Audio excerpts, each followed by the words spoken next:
Alberto abrió la carta conmovido.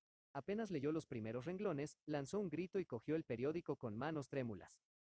De repente oscurecióse su vista, flaquearon sus piernas, y viendo que iba a caerse se apoyó en el brazo que Florentín le presentaba. Pobre joven, dijo Montecristo, pero tan bajo que nadie pudo oír aquellas palabras de compasión. Está escrito que las faltas de los padres recaerán sobre los hijos hasta la tercera y cuarta generación. Alberto había ido entretanto recobrando sus fuerzas, continuó leyendo, separando con la mano los cabellos que cayeron sobre su frente bañada de sudor, y arrugó entre sus manos la carta y el periódico. Florentín, dijo, ¿vuestro caballo está en disposición de tomar el camino de París? Es un mal jaco de posta y está desherrado. Oh, Dios mío. ¿Y cómo estaban en casa cuando salisteis? Bastante tranquilos, pero cuando volví de casa del señor Beauchamp encontré a la señora llorando, me llamó para que la informase de cuándo volveríais. Le dije que iba a buscaros de parte del señor Beauchamp, hizo un movimiento como para detenerme, mas luego reflexionó un instante y me dijo: Id, Florentín, y que vuelva pronto. Sí, madre mía, sí, dijo Alberto, volveré. Ah, tranquilizaos, y ay del infame. Pero lo primero es pensar en volver, y dirigióse al cuarto en que había dejado a Montecristo. No era ya el mismo hombre. 5 minutos habían sido suficientes para producir una triste metamorfosis en Alberto. Había salido del cuarto en estado normal. Volvió a entrar con la voz alterada, la cara enrojecida, los ojos centelleantes y el modo de andar incierto de un hombre ebrio. Conde, dijo, os doy las gracias por vuestra generosa hospitalidad, hubiera deseado disfrutar de ella más tiempo, pero me es preciso volver a París. Pues, ¿qué ha ocurrido? Una gran desgracia. Mas permitidme que me vaya. Se trata de una cosa que es 1000 veces más preciosa que la vida. No me preguntéis, conde, os lo suplico. Mandad, eso sí, que me den un caballo. Todos los míos están a vuestra disposición, vizconde, pero vais a destrozaros corriendo la posta a caballo. Tomad mi silla, o si no un cabriolé. No, tardaría más, y además, ese mismo cansancio me hará bien, no temáis. Dio una vuelta en derredor como un hombre herido por una bala, y fue a caer en un sillón junto a la puerta. Montecristo no vio este segundo momento de debilidad porque estaba asomado a la ventana, gritando: Alí, un caballo para el señor de Morcerf. Pronto, que lleva prisa. Estas palabras volvieron la vida a Alberto, lanzos fuera del cuarto y el conde le siguió. Gracias, dijo el joven montando a caballo, venid tras de mí, lo más pronto que podáis, Florentín. ¿Qué debo decir para que continúen dándome caballos? Nada, basta que vean el que montáis para que os ensillen inmediatamente otro. Alberto iba a partir, pero se detuvo. Pensaréis que mi viaje es extraño, dijo el joven, no comprenderéis cómo algunas líneas escritas en un periódico han podido reducir a un hombre a la desesperación. Y mientras el conde recibía el periódico, hincó las espuelas al caballo, que admirado de que hubiese jinete que pudiese creer que las necesitaba, partió a escape, veloz como una flecha. Siguióle el conde con la vista, y su mirada expresaba un sentimiento de compasión indefinible, y cuando desapareció leyó lo siguiente en el periódico. El oficial francés al servicio de Ali, Bajá, de Yanina, de que hablaba hace 3 semanas el imparcial, y que no solamente vendió el castillo de Yanina, sino que entregó a los turcos a su bienhechor, se llamaba, efectivamente, Fernando en aquella época, como dijo nuestro honorable colega, pero después agregó a su nombre un título de nobleza y el de una de sus tierras. Actualmente se llama el conde de Morcerf, y es miembro de la Cámara de los Pares. Por consiguiente, aquel terrible secreto que Beauchamp había ocultado tan generosamente aparecía como un fantasma armado, y otro periódico cruelmente informado había publicado al día siguiente de la salida de Alberto para Normandía, aquellos pocos renglones que casi volvieron loco al joven. Capítulo cuarto. El juicio. Serían las 8 de la mañana cuando cayó Alberto como un rayo en casa de Beauchamp. El ayuda de cámara estaba avisado, introdujo a Morcerf en el cuarto de su amo, que acababa de entrar en el baño. Y bien, le dijo a Alberto. Os estaba esperando, amigo mío, contestó Beauchamp. Aquí me tenéis. No os diré, Beauchamp, que os creo demasiado honrado y demasiado noble para sospechar que habéis hablado a nadie de nuestro asunto. No, amigo mío. Además, el mensaje que me habéis enviado es una garantía del aprecio que os merezco. Por consiguiente, no perdamos tiempo en preámbulos. ¿Tenéis alguna idea de quién puede venir el golpe? Os diré lo que sé. Sí, pero antes, amigo mío, debéis referirme la historia de esta abominable traición con todos sus pormenores. Y Beauchamp refirió al joven, abrumado de vergüenza y dolor, los hechos que vamos a referir con toda su sencillez. La mañana de la antevíspera, el artículo había aparecido en El Imparcial y en otro periódico, y lo que es más todavía, en un periódico muy conocido por pertenecer al gobierno. Beauchamp se hallaba almorzando cuando leyó el artículo. Envió inmediatamente a buscar un cabriolé, y sin acabar de almorzar marchó a la redacción del diario ministerial. Aunque de ideas políticas enteramente opuestas a las del director del periódico acusador, Beauchamp, como sucede algunas veces, y aún diremos siempre, era íntimo amigo suyo. Halló al director, que tenía en la mano su propio periódico, y parecía que estaba leyendo con la mayor complacencia su articulito sobre el azúcar de remolacha, que probablemente sería de su cosecha. Ah, dijo Beauchamp, puesto que tenéis en la mano vuestro periódico, querido asterisco asterisco asterisco, excuso deciros a qué vengo. ¿Sois acaso partidario de la caña de azúcar? Preguntó el director del periódico ministerial. No, contestó Beauchamp, y hasta hoy soy extraño a la cuestión, vengo por otro asunto. ¿Cuál? Por el artículo acerca de Morcerf. Ah, ya, ¿no es verdad que es bastante curioso?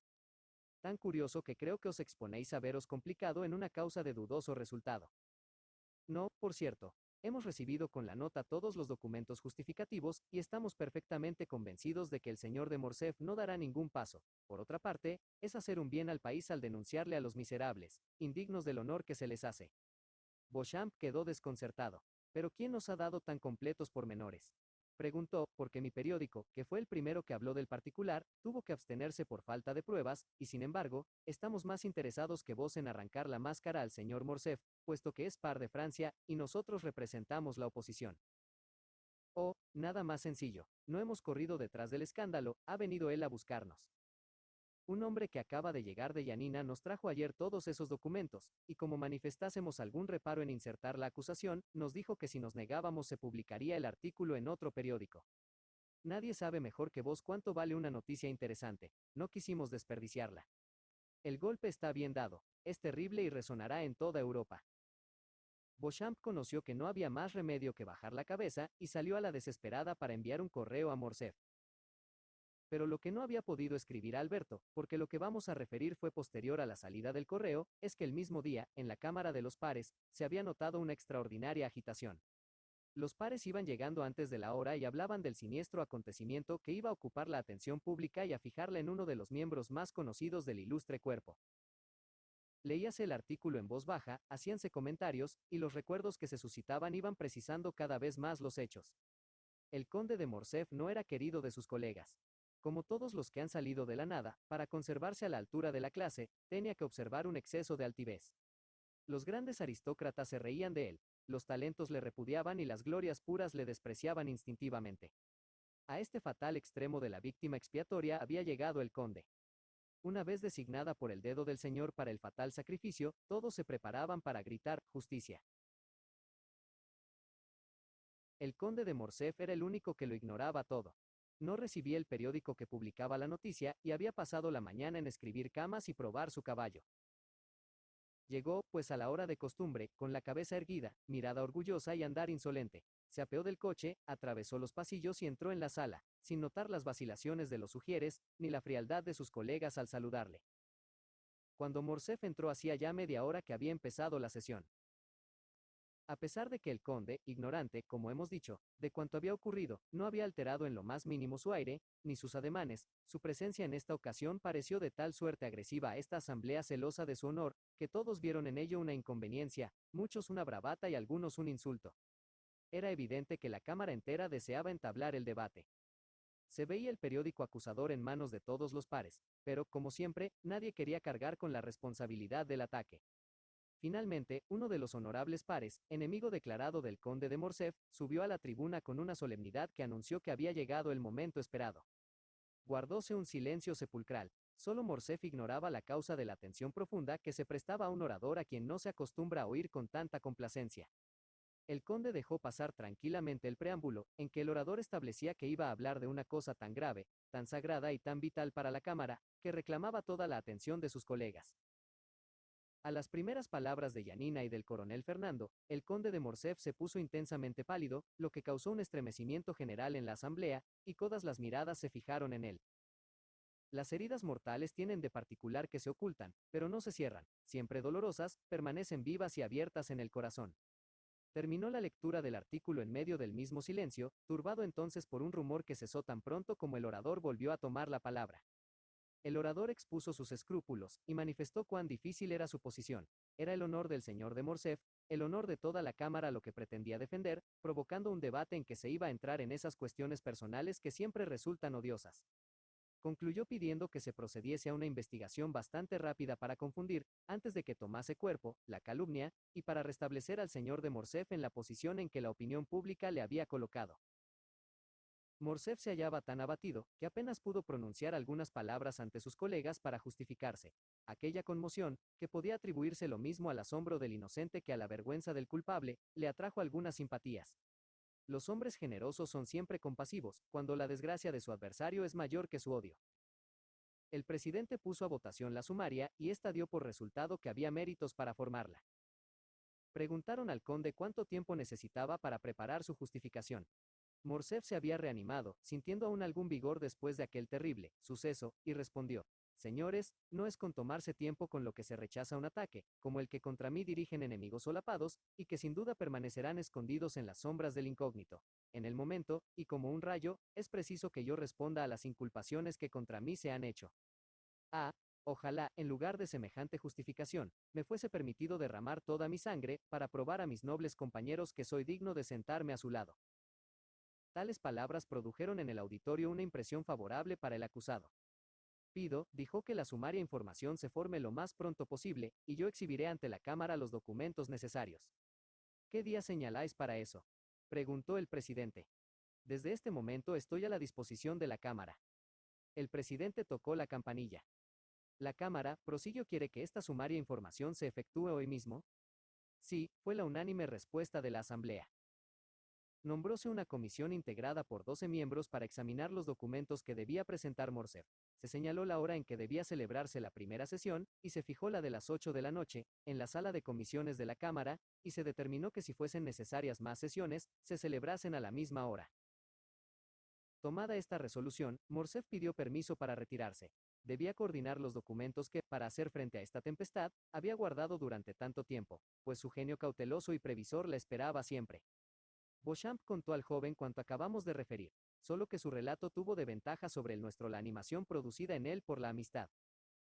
Alberto le escuchó temblando, tan pronto de esperanza como de cólera, y algunas veces de vergüenza, pero Beauchamp sabía que su padre era culpable, y se preguntaba cómo siéndolo podría llegar a probar su inocencia.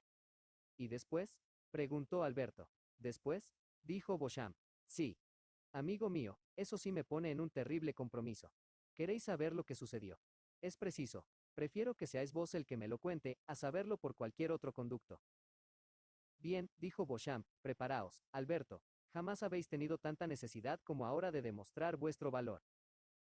Alberto pasó la mano por su frente, para asegurarse de su propia fuerza, como el hombre que se prepara a defender su vida, prueba su corazón y la hoja de su espada. Sintióse fuerte, porque tomaba por energía lo que no era más que un estado febril. Continuad, dijo. Llegó la noche, siguió diciendo Beauchamp, todo París esperaba el resultado. Muchos había que decían que vuestro padre no necesitaba más que presentarse para echar por tierra la acusación. Otros decían que el conde no se presentaría, y otros aseguraban por último haberle visto partir para Bruselas. Algunos hubo que fueron a la policía a preguntar si era verdad que el conde había sacado su pasaporte. Debo confesaros que hice cuanto pude para obtener de uno de los miembros de la Cámara, joven Par, amigo mío, que me permitiesen entrar en una tribuna reservada. A las 7 vino a buscarme, y antes que nadie llegase, me recomendó a un ujier, el cual me encerró en una especie de palco. Ocultábame una columna, y estaba como perdido en la oscuridad. Esperaba así ver y oír hasta el fin la terrible escena que iba a presentarse a mis ojos. A las 8 en punto todo el mundo había llegado. El señor de Morcerf entró al sonar la última campanada, traía en la mano algunos papeles y su aspecto era tranquilo. Contra su costumbre, su aire era sencillo y su traje austero. Llevaba un frac abotonado como suelen usar los militares antiguos. Su presencia produjo el mejor efecto, la comisión le era favorable en general, y muchos de sus miembros se acercaron al conde y le dieron la mano. El corazón de Alberto se desgarraba al oír estos detalles, pero en medio de su dolor, dejó entrever un sentimiento de gratitud. Hubiera querido poder abrazar a los que dieron a su padre aquella señal de amistad en medio del horrible compromiso en que se hallaba su honor. En aquel instante se presentó un ujier y entregó una carta al presidente. Señor de Morcerf, tenéis la palabra, dijo éste, abriendo la carta. El conde empezó su apología, y os aseguro, Alberto, que estuvo hábil y elocuente. presentó los documentos que probaban que el visir de Yanina le había honrado hasta el último momento con toda su confianza, puesto que le había encargado una negociación de vida o muerte para con el emperador mismo. Mostró el anillo, signo de amistad, y con el cual Ali Bajá sellaba ordinariamente sus cartas, y que le había entregado, para que pudiese, a su vuelta, penetrar hasta su habitación, a cualquier hora del día o de la noche, y aunque estuviese en su harén.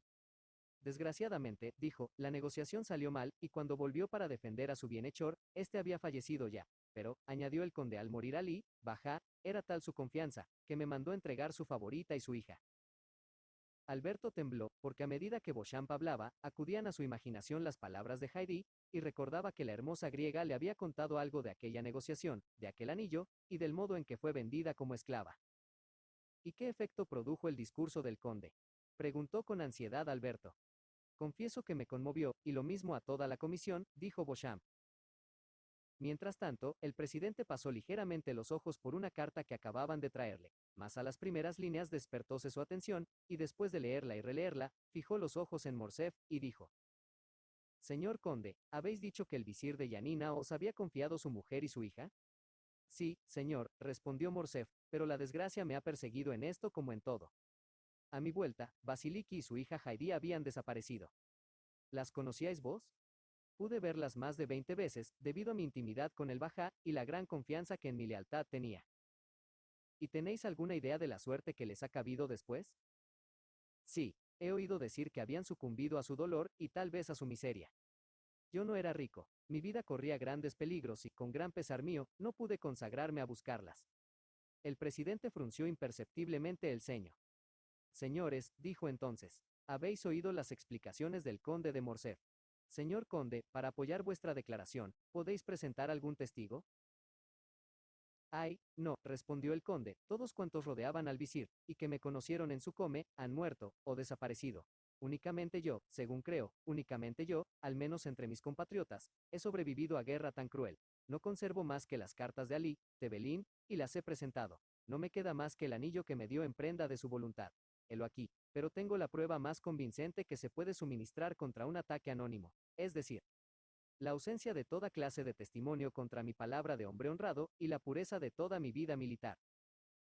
Un murmullo de aprobación circuló por la asamblea. En este momento, Alberto, si no hubiera sobrevenido ningún accidente, la causa de vuestro padre habría vencido. Ya no faltaba más que proceder a la votación, cuando el presidente tomó la palabra. Señores, dijo, y vos, señor conde, presumo no llevaréis a mal oír un testigo muy importante, según asegura, y que viene a ofrecerse de motu propio. Este testigo, según lo que acaba de decirnos el señor conde, no dudo que es llamado a probar la total inocencia de nuestro colega. Esta es la carta que acabo de recibir acerca del particular. ¿Deseáis que se lea, o decidís que se haga caso omiso de este incidente? El señor de Morcerf se puso pálido, y estrujó los papeles que tenía en las manos. La comisión acordó que se leyera. En cuanto al conde, estaba pensativo, y nada dijo. El presidente leyó la siguiente misiva: Señor presidente. Puedo dar datos positivos a la comisión encargada de examinar la conducta que el teniente general, conde de Morcerf, observó en Epiro y Macedonia. El presidente hizo una breve pausa. El conde de Morcerf palideció. El presidente interrogó con la vista al auditorio. Continuad, dijeron todos a una voz. Asistí a los últimos momentos de Ali Bajá. Sé cuál fue la suerte de Basiliki y Haydée. Estoy a las órdenes de la comisión, y reclamo el honor de que se me oiga. Estaré en el vestíbulo de la Cámara en el momento en que os entreguen esta carta. ¿Y quién es ese testigo, o por mejor decir, ese enemigo? Inquirió el conde con voz profundamente alterada. Vamos a saberlo, contestó el presidente. ¿Quiere oír la comisión a ese testigo? Sí, sí, contestaron todos a una.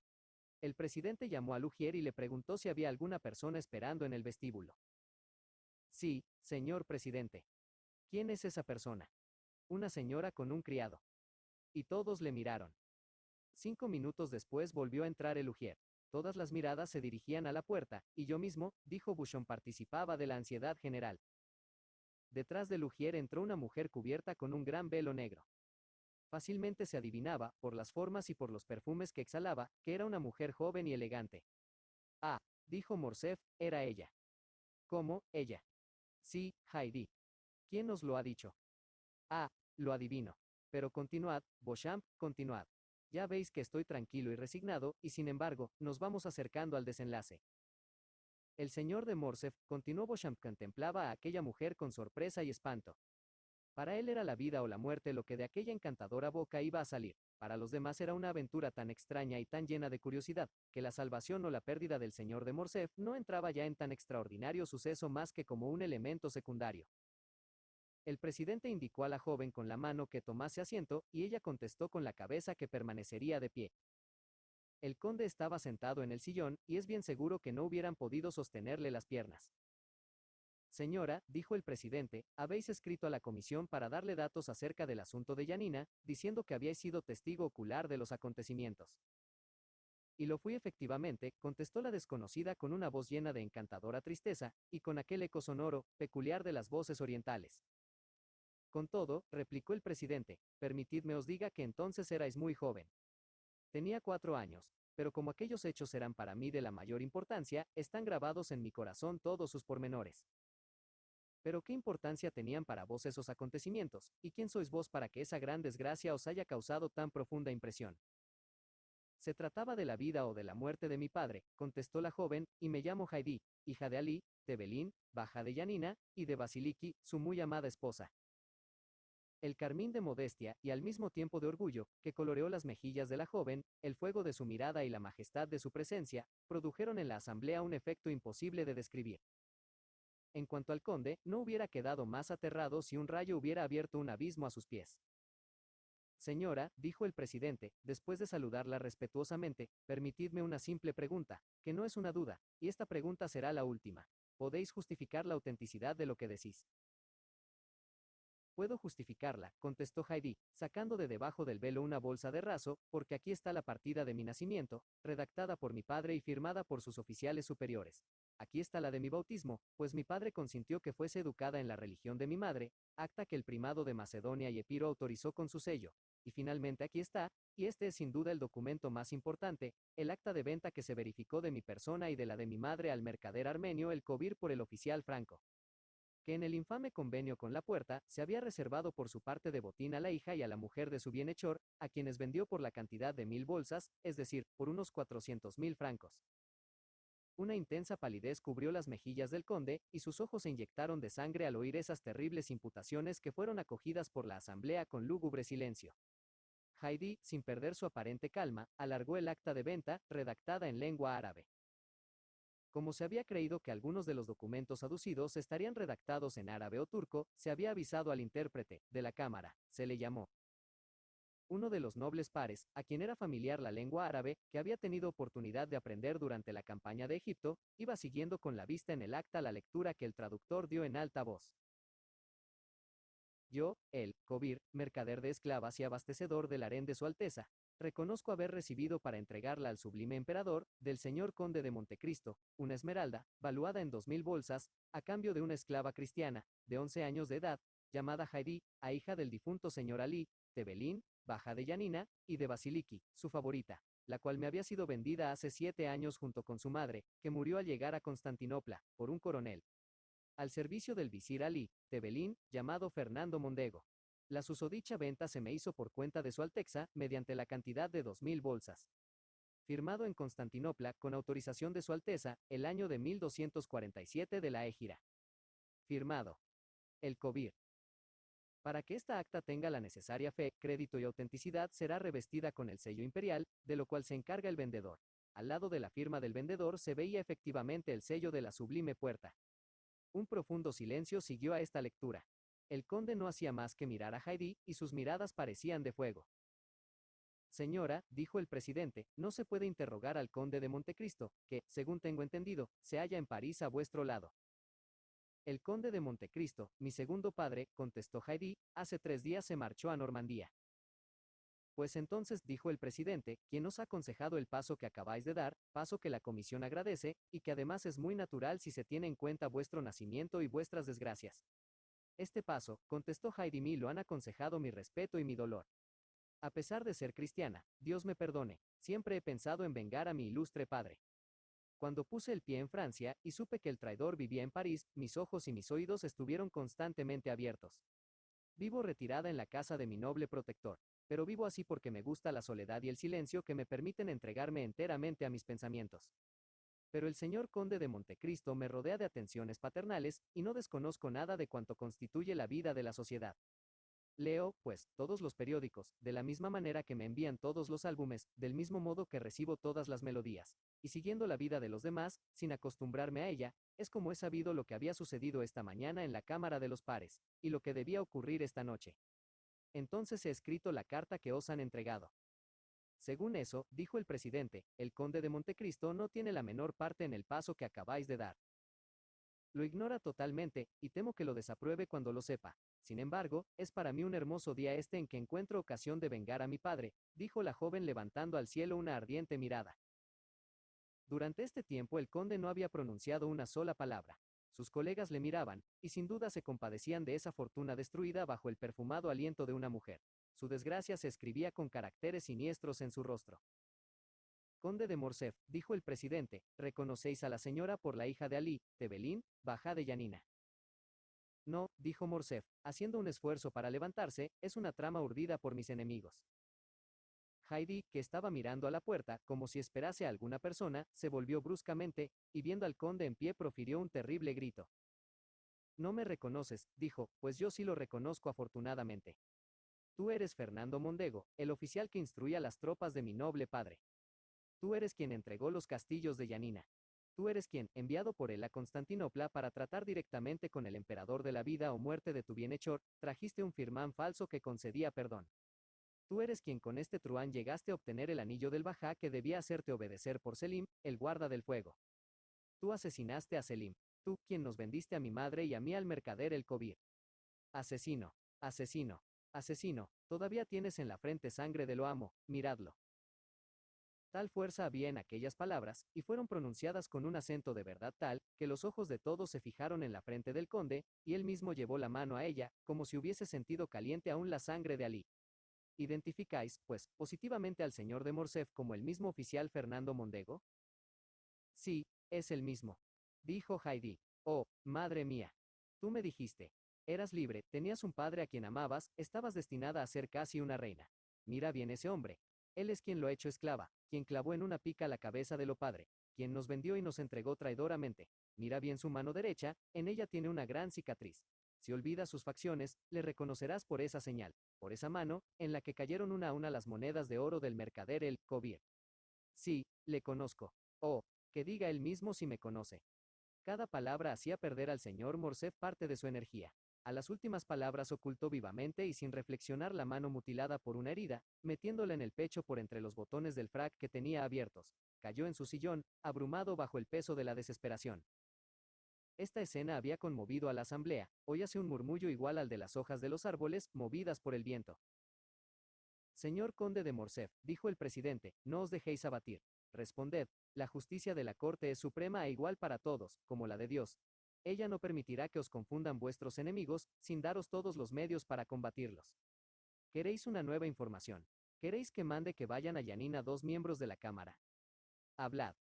Morcerf no respondió.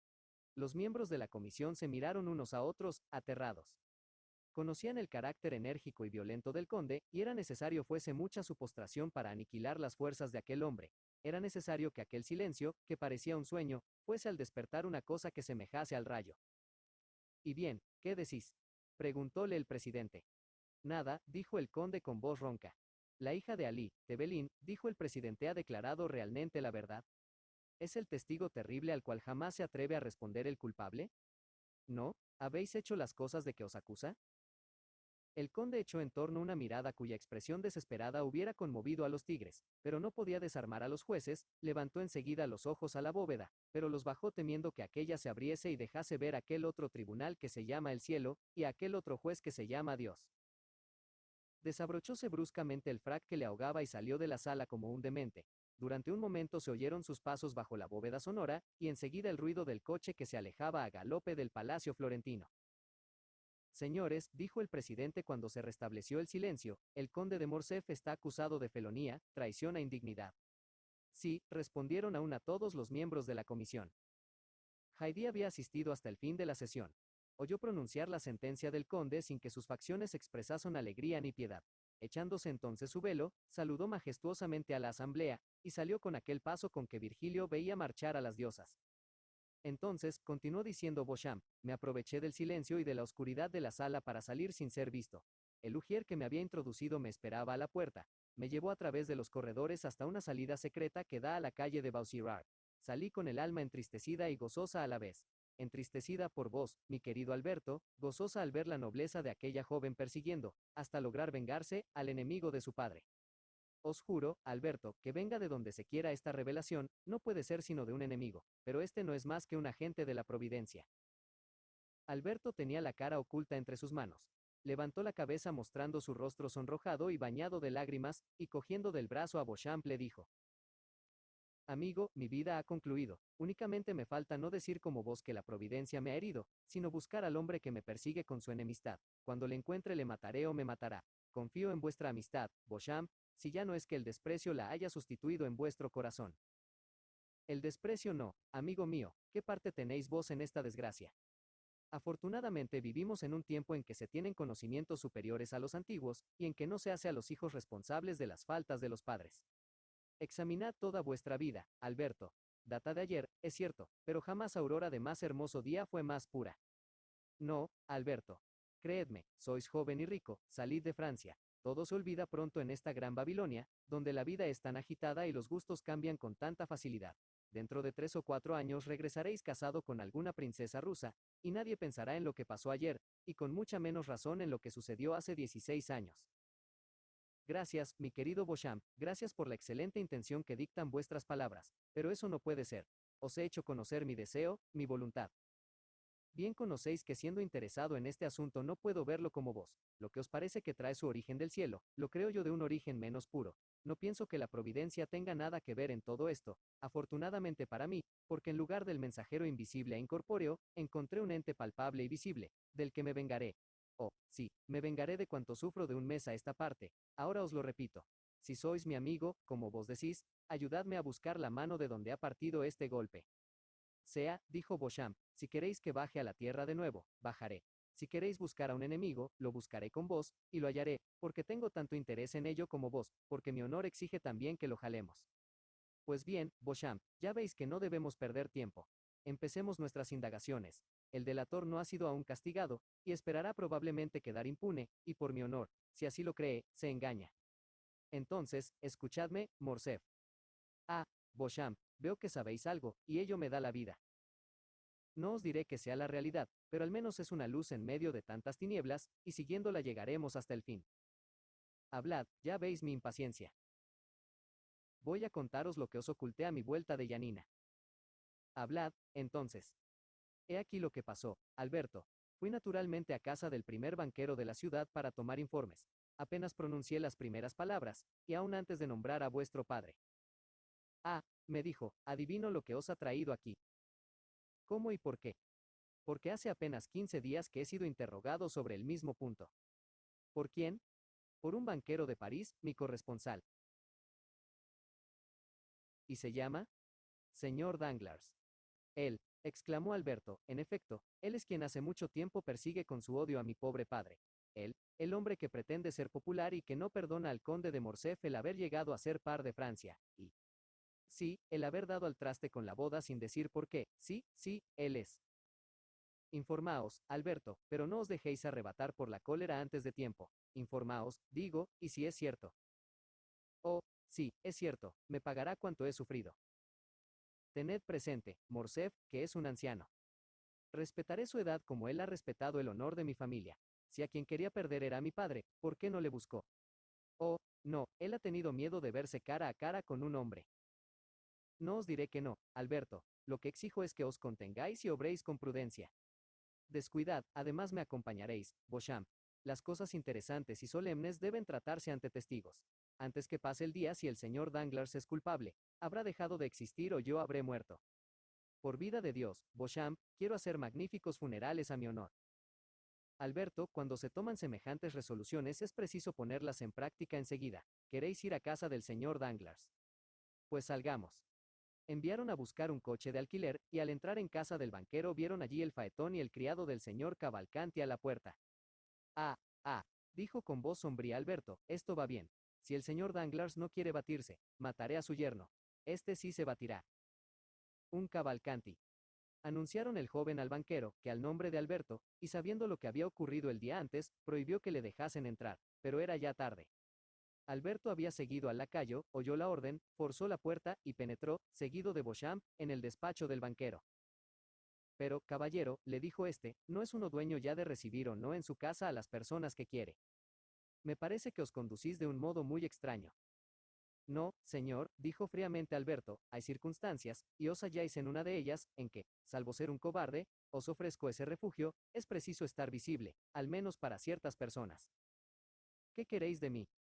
Quiero, dijo Morcerf, acercándose sin hacer caso, al parecer, de Cavalcanti, que estaba junto a la chimenea proponeros una cita en un lugar retirado y donde nadie nos interrumpa durante 10 minutos, de los dos solamente volverá uno. Danglars palideció.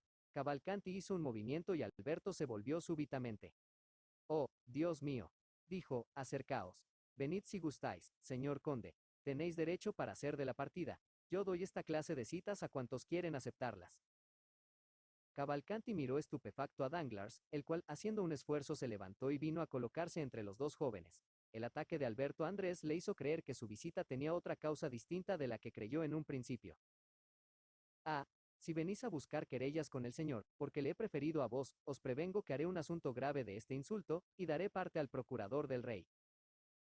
Cero es engañáis, dijo Morcerf con sombría sonrisa, no hablo con relación al matrimonio, y si me he dirigido al señor Cavalcanti, ha sido porque he creído ver en él la intención de intervenir en nuestra discusión, y tenéis razón, hoy estoy con ganas de buscar disputa, pero tranquilizaos, señor Danglars, la preferencia es vuestra. Caballero, respondió Danglars, pálido de cólera y de miedo, os advierto que cuando tengo la desgracia de encontrarme con un dogo rabioso, le mato, y lejos de creerme culpable, pienso que he hecho un servicio a la sociedad. Así, os prevengo que si estáis rabioso, os mataré sin piedad. ¿Tengo yo la culpa de que vuestro padre esté deshonrado? Sí, miserable, la culpa es tuya, gritó Morcerf. Danglars dio un paso atrás. La culpa mía, dijo, ¿estáis loco? ¿Sé yo la historia griega? ¿He viajado por aquel país? He aconsejado a vuestro padre que vendiese el castillo de Yanina y que hiciese traición. Silencio, dijo Alberto, no sois vos el que directamente ha causado este escándalo, pero lo habéis provocado hipócritamente. Sí, ¿y de dónde procede la revelación? Me parece que el periódico ha dicho de Yanina. ¿Quién ha escrito a Yanina? ¿A Yanina? Sí, ¿quién ha escrito pidiendo informes sobre mi padre? Me parece que todo el mundo puede escribir a Yanina. Una sola persona ha sido quien lo ha hecho. ¿Una sola? Sí, y esa sois vos. He escrito sin duda. Me parece que cuando un padre va a casar a una hija, tiene derecho a tomar informes sobre la familia del joven a quien va a unirla, y esto no solo es un derecho, sino un deber. Habéis escrito, dijo Alberto sabiendo muy bien la respuesta que os darían. Yo, os juro, dijo Danglars con una confianza y una seguridad hijas, menos quizá de su miedo, que de la compasión que sentía por el desgraciado joven, os juro que jamás habría pensado en escribir a Janina. ¿Conocía por ventura la catástrofe de Alí? ¿Baja? Entonces alguien os incitó para ello. Desde luego. ¿Os han incitado? Sí. ¿Y quién? Acabad. Es muy sencillo. Hablaba de los antecedentes de vuestro padre. Decía que el origen de su fortuna había permanecido siempre ignorado. La persona me preguntó dónde había adquirido vuestro padre su fortuna y respondí que en Grecia. Pues bien. Me dijo, escribid a Yanina. ¿Y quién os dio ese consejo? El conde de Montecristo, vuestro amigo. ¿El conde de Montecristo os dijo que escribieseis a Yanina? Sí, y así lo hice. Si queréis ver mi correspondencia, os la enseñaré. Alberto y Beauchamp cambiaron una mirada. Caballero, dijo Beauchamp, que hasta entonces no había tomado la palabra, parece que acusáis al conde, que se halla ausente de París, y que en este momento no puede justificarse. No acuso a nadie. Digo la verdad, y repetiré delante del conde de Montecristo cuanto acabo de deciros ahora. ¿Y el conde conoce la respuesta que recibisteis? Se la enseñé. ¿Sabía que el nombre de pila de mi padre era Fernando y su apellido Mondego? Sí, se lo había dicho yo hace tiempo. Por lo demás, no he hecho más que lo que haría cualquier otro en mi lugar, y aún quizá menos. Cuando al día siguiente de recibida esta respuesta, vuestro padre, incitado por Montecristo, vino a pedirme mi hija como se acostumbra, se la negué, es verdad, y se la negué sin darle motivos, sin explicaciones, sin ruido. ¿Y qué necesidad tenía yo de un escándalo? ¿Qué me importaba a mí el honor o el deshonor del señor de Morcerf? Esto no haría alzar ni bajar la renta. Alberto sintió que el rubor encendía sus mejillas. No había duda, Danglars se defendía con bajeza, pero con la seguridad de un hombre que dice si no toda la verdad, gran parte de ella, no por conciencia, sino por miedo, y además, ¿qué era lo que buscaba Morcerf? No la mayor o menor culpabilidad de Danglars o Montecristo, sino un hombre que le respondiese de la ofensa, que se batiese, y claro era ya que Danglars no se batiría. Ahora se acordaba de cosas que había olvidado o que habían pasado inadvertidas. Montecristo lo sabía todo, puesto que había comprado la hija de Ali, Bajá, y había, no obstante, aconsejado a Danglars que escribiese a Janina. Conociendo la respuesta, había accedido al deseo manifestado por Alberto de ser presentado a Heidi. Una vez ante ella, hizo recaer la conversación sobre la muerte de Ali, pero habiendo dicho algunas palabras en griego a la joven, que no permitieron que éste conociese por la relación de la muerte de Ali a su padre. ¿No había rogado a Morcerf que no pronunciase el nombre de su padre delante de Heidi? En fin, se llevó a Alberto a Normandía en el momento en que el gran escándalo iba a producirse. Ya no podía dudar, todo había sido calculado, y sin duda Montecristo estaba de acuerdo con los enemigos de su padre. Alberto llamó aparte a Beauchamp y le comunicó todas estas reflexiones. Es verdad, le dijo, el señor Danglars no tiene en esto más que una parte material, a Montecristo es a quien debéis pedir una explicación. Alberto se volvió. Caballero, dijo a Danglars, comprendéis que no me despido aún definitivamente de vos. Me queda todavía por averiguar si vuestras inculpaciones son justas. Voy a asegurarme de ello en casa del conde de Montecristo. Y saludando al banquero salió sin hacer caso de Cavalcanti. Danglars le acompañó hasta la puerta y allí aseguró de nuevo a Alberto que ningún motivo de enemistad personal tenía con el conde de Morcerf. Capítulo V. El insulto. Beauchamp detuvo a Morcerf a la puerta de la casa del banquero. Escuchad, le dijo, hace poco que habéis oído en casa de Danglars que al conde de Montecristo debéis pedirle una explicación. Sí, ahora mismo vamos a su casa. Un momento, Morcerf, antes de presentarnos en ella, reflexionad. ¿Qué queréis que reflexione? La gravedad del paso que vas a dar. ¿Es más que haber venido a ver a Danglars? Sí, Danglars es un hombre de dinero, y estos saben demasiado bien el capital que arriesgan batiéndose. El otro, por el contrario, es un noble, al menos en la apariencia, y no teméis encontrar bajo el noble al hombre intrépido y valeroso. Lo único que temo encontrar es un hombre que no quiera batirse. Oh, podéis estar tranquilo, este se batirá. Lo único que temo es que lo haga demasiado bien. Tened cuidado. Amigo, dijo Morcerf sonriéndose, es cuanto puedo apetecer, nada puede sucederme que sea para mí más dichoso que morir por mi padre. Esto nos salvará a todos. Vuestra madre se moriría. Pobre madre, dijo Alberto, pasando la mano por sus ojos, bien lo sé, pero es preferible que muera de esto que de vergüenza. ¿Estáis bien decidido, Alberto? Vamos. Creo, sin embargo, que no le encontraremos. Debía salir para París pocas horas ya habrá llegado. Subieron al carruaje que les condujo a la entrada de los Campos Elíseos, número 30.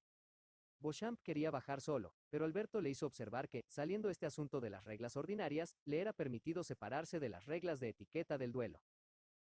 Era tan sagrada la causa que hacía obrar al joven, que Beauchamp no sabía oponerse a sus deseos, cedió y se contentó con seguirle.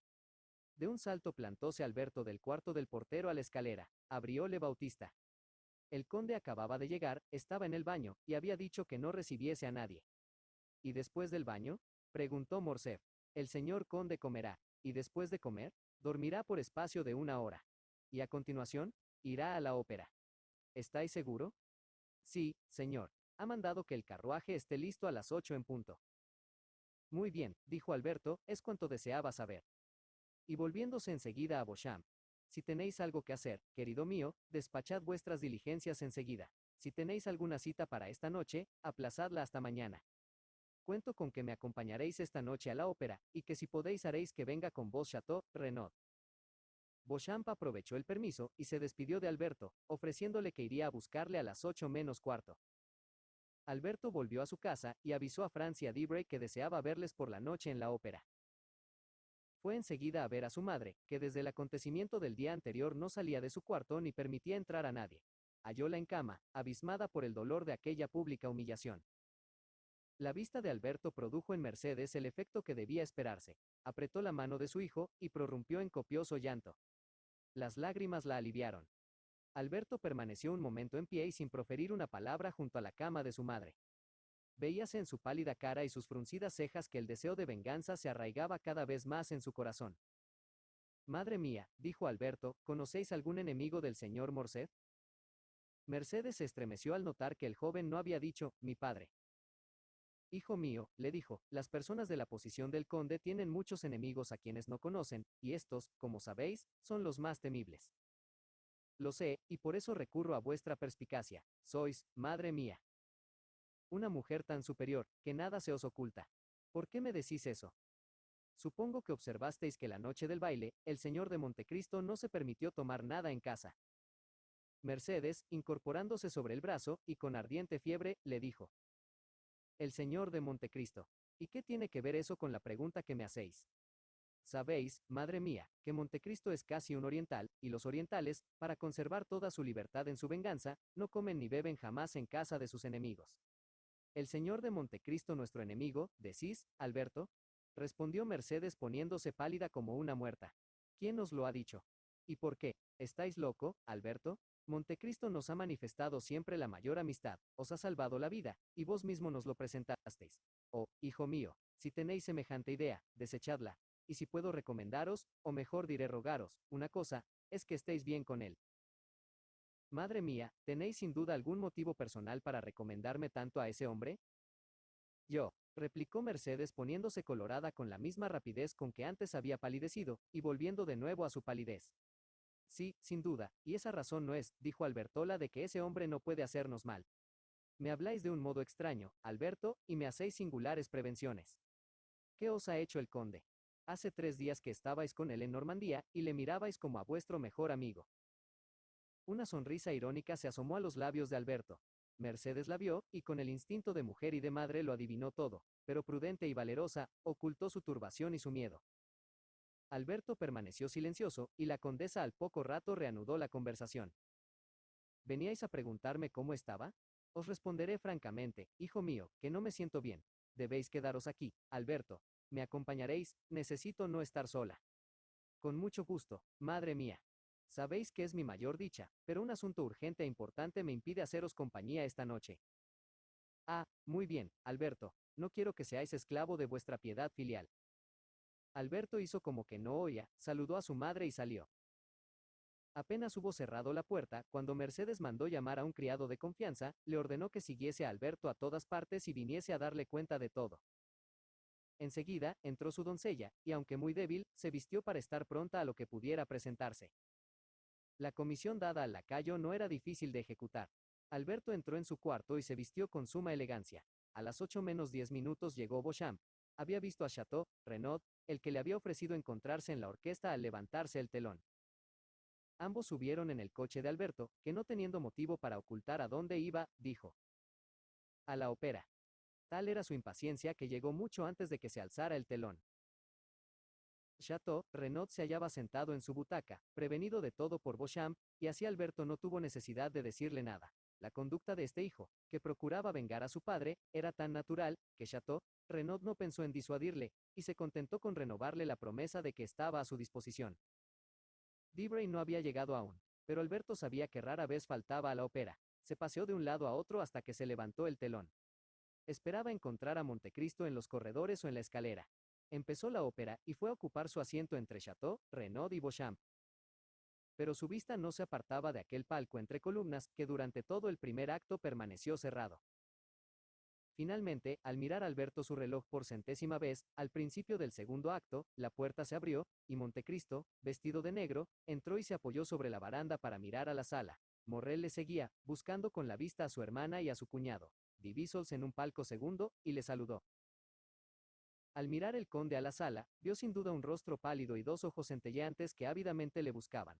Reconoció a Alberto, pero la expresión que notó en aquella fisonomía tan trastornada, le aconsejó sin duda que fingiese no fijarse, cual si no le hubiese distinguido. Sin dar, pues, lugar a que pudiese conocerse su pensamiento, se acomodó en su asiento, sacó su lente, y se puso a mirar con la mayor indiferencia a uno y otro lado.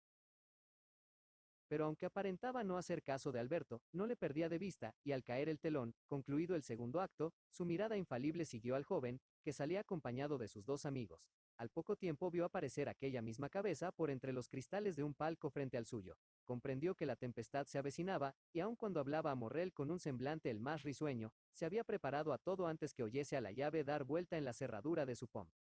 Abrióse este, y Montecristo se volvió y se encontró con Alberto, lívido y temblando, Tras él entraron Beauchamp y Chateau, Renaud. «Hola», exclamó con aquella exquisita finura que le distinguía, «he aquí un caballero que ha llegado al fin». «Buenas noches, señor de Morcerf». Y el rostro de aquel hombre tan admirablemente dueño de sí mismo manifestaba la más perfecta cordialidad. Morrel se acordó entonces de la carta que había recibido del vizconde, y en la que sin más explicación le rogaba asistiese a la ópera, y conoció que iba a suceder una terrible escena. «No venimos aquí para cambiar frases hipócritas o falsas muestras de amistad», dijo el joven, «venimos a pediros una explicación, señor conde». Su voz era lúgubre, y apenas se dejaba oír por entre sus dientes, fuertemente apretados. «¿Una explicación en la ópera?», dijo el conde, con aquel tono tranquilo y aquella mirada penetrante en que se distinguía al hombre enteramente dueño de sí mismo. «Por poco versado que esté en las costumbres de París, no me parece, caballero, que sea este el lugar adecuado para pedir explicaciones. Cuando las personas se ocultan, cuando es imposible llegar hasta ellas, porque se excusan con que están en el baño, en la mesa o en la cama, es preciso dirigirse a ellas donde se las encuentra». «No es difícil hallarme», dijo Montecristo, «porque, si mal no recuerdo, ayer mismo estabais en mi casa». «Ayer», dijo el joven, «que se iba acalorando estaba en vuestra casa porque ignoraba quién erais». Y al decir estas palabras, Alberto levantó la voz de modo que pudiesen oírlas las personas de los palcos inmediatos y las que pasaban por los corredores. Las unas volvieron la vista hacia el conde y las otras se detuvieron a la puerta detrás de Beauchamp y Chateau, Renaud, al ruido de aquel altercado. «¿De dónde venís?», preguntó Montecristo, «me parece que habéis perdido la cabeza». Y su semblante no dejó traslucir la menor emoción. «Con tal que comprenda vuestras perfidias y llegue a vengarme de ellas, tendré toda mi razón», dijo Alberto, furioso. «No os comprendo», replicó Montecristo, «y aun cuando os comprendiera, no hablaríais más alto. Estoy aquí en mi casa, y solamente yo tengo el derecho de levantar la voz sobre los demás. Salid, caballero». Y mostró la puerta a Alberto con un admirable ademán imperativo. «Ah, yo soy el que haré que salgáis vos de aquí», respondió Alberto, apretando entre sus manos convulsivas su guante, que el conde no perdía de vista. «Bien, bien», dijo flemáticamente Montecristo, «buscáis una querella, caballero, lo veo, pero un consejo, vizconde, y conservadlo bien en la memoria. Es muy mala costumbre meter ruido al provocar. No a todos conviene el ruido, señor de Morcerf».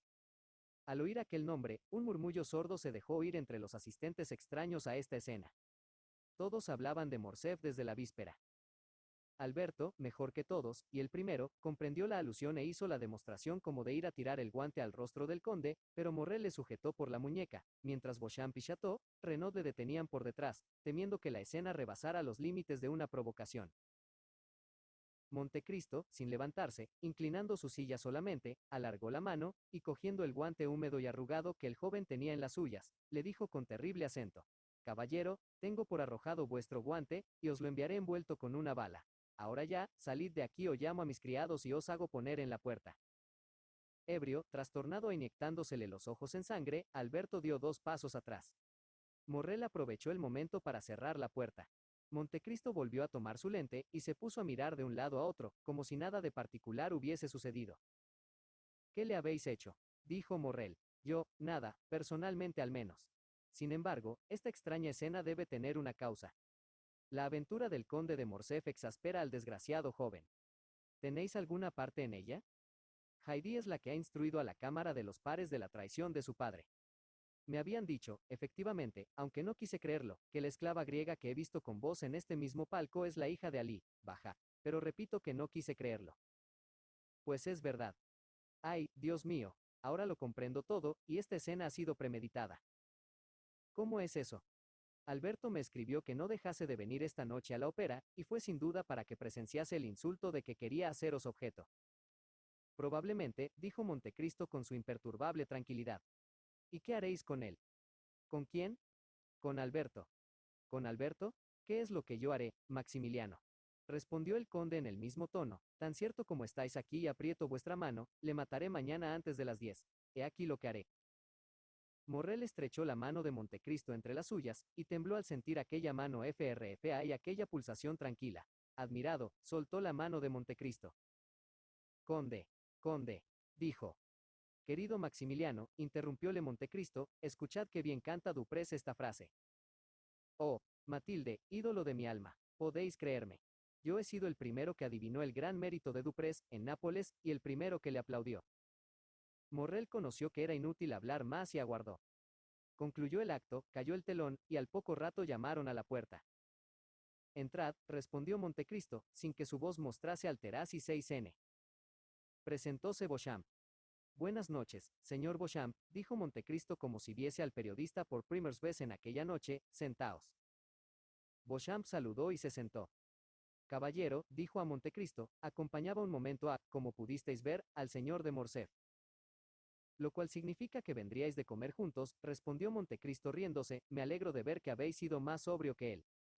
Convengo en que Alberto no ha tenido razón para arrebatarse de aquel modo, y yo por mi parte vengo a presentaros mis excusas. Ahora que están hechas las mías, oíd, señor conde, os diré que os supongo demasiado galante para rehusar el dar alguna explicación de vuestras relaciones con la gente de Yanina, y después añadiré 2 palabras sobre esa joven griega. Montecristo le hizo seña de que bastaba. Vamos, dijo riéndose, he aquí todas mis esperanzas destruidas. ¿Por qué? Preguntó Beauchamp. Claro, me habéis creado una reputación de excentricidad, soy. Según vos, un Lara, un Manfredo, un Lord Ruthven, y después de pasar por excéntrico, echáis a perder vuestro tipo, y queréis hacerme un hombre cualquiera, común, vulgar. Me pedís explicaciones, en fin. Vamos, señor Beauchamp, queréis reíros. Sin embargo, hay ocasiones, respondió Beauchamp con altanería, en que el honor manda. Señor de Beauchamp, le interrumpió aquel hombre extraño, quien manda al conde de Montecristo es el conde de Montecristo. Así, pues, no hablemos más de eso, si gustáis. Hago lo que quiero, y creedme, siempre está bien hecho. Caballero, no se paga a hombres de honor con esa moneda, y éste exige garantías. Yo soy una garantía viva, respondió Montecristo, impasible, pero sus ojos centelleaban amenazadores. Los dos tenemos en nuestras venas sangre que deseamos derramar.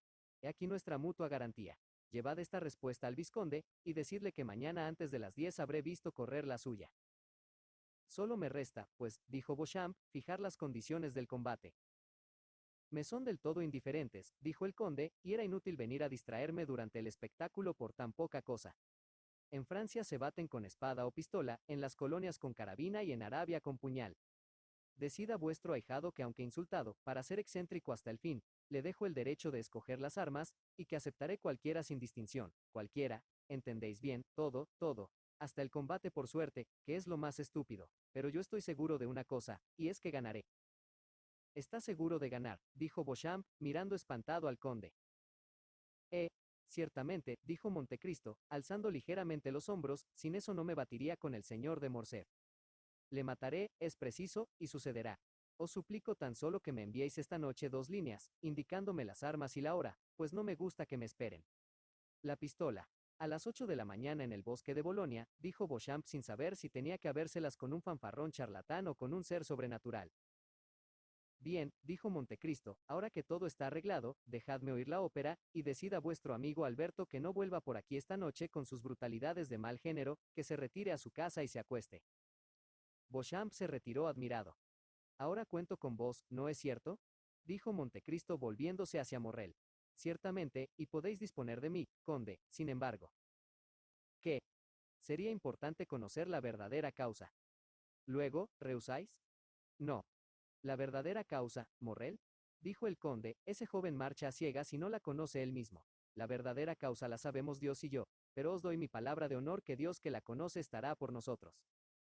Eso me basta, conde, respondió Morrel. ¿Quién es vuestro segundo testigo? No conozco a nadie en París, a quien yo quiera hacer este honor más que a vos y a vuestro cuñado Manuel. ¿Creéis que rehusará este servicio? Os respondo de él como de mí. Bien, es cuanto necesito, por la mañana, a las 7:30, en mi casa. ¿No es eso? Estaremos allí. Chist, he aquí que se levanta el telón. Escuchemos. Tengo por costumbre no perder una nota en esta ópera. Es tan hermosa la música del Guillermo Tell. Montecristo esperó, según su costumbre, a que Duprés hubiese cantado su famosa Sígueme, y entonces se levantó y salió. A la puerta se separó de él Morrel, renovándole la promesa de ir a su casa con Manuel al día siguiente a las 7 de la mañana en punto. Subió enseguida a su coche tranquilo y risueño. A los 5 minutos estaba en su casa. Solamente el que no conociese al conde podría dejarse engañar al ver el modo con que al entrar dijo a Alí: Alí, mis pistolas con culata de marfil. Trájole la caja, la abrió, y el conde se puso a examinarlas con aquella atención propia del hombre que va a confiar su vida a un porn de hierro y plomo. Eran pistolas no comunes, que Montecristo había mandado hacer para tirar al blanco dentro de su habitación. Una cápsula sola bastaba para hacer salir la bala. El ruido era casi imperceptible, tanto que en la habitación inmediata ninguno hubiera podido dudar de que el conde, como se dice en términos de tiro, se ocupaba en ejercitar su pulso. Apenas había cogido la pistola y se preparaba a buscar el blanco. En una plancha de plomo que le servía para tal efecto, cuando se abrió la puerta del despacho y entró Bautista. Pero antes de que éste hablase, el conde vio en la pieza inmediata a una mujer rubierta con un velo, que había seguido al criado. Ella, que vio también al conde con la pistola en la mano y dos floretes de combate sobre la mesa, entró inmediatamente en la habitación. ¿Quién sois, señora?, preguntó el conde a la mujer cubierta aún con el velo. La desconocida miró en derredor para asegurarse de que estaban solos, inclinándose después como si hubiese querido arrodillarse, juntando las manos y con el acento de la desesperación. Edmundo, dijo, no matéis a mi hijo. El conde retrocedió. Un grito se escapó de sus labios, y dejó caer el arma que tenía en la mano.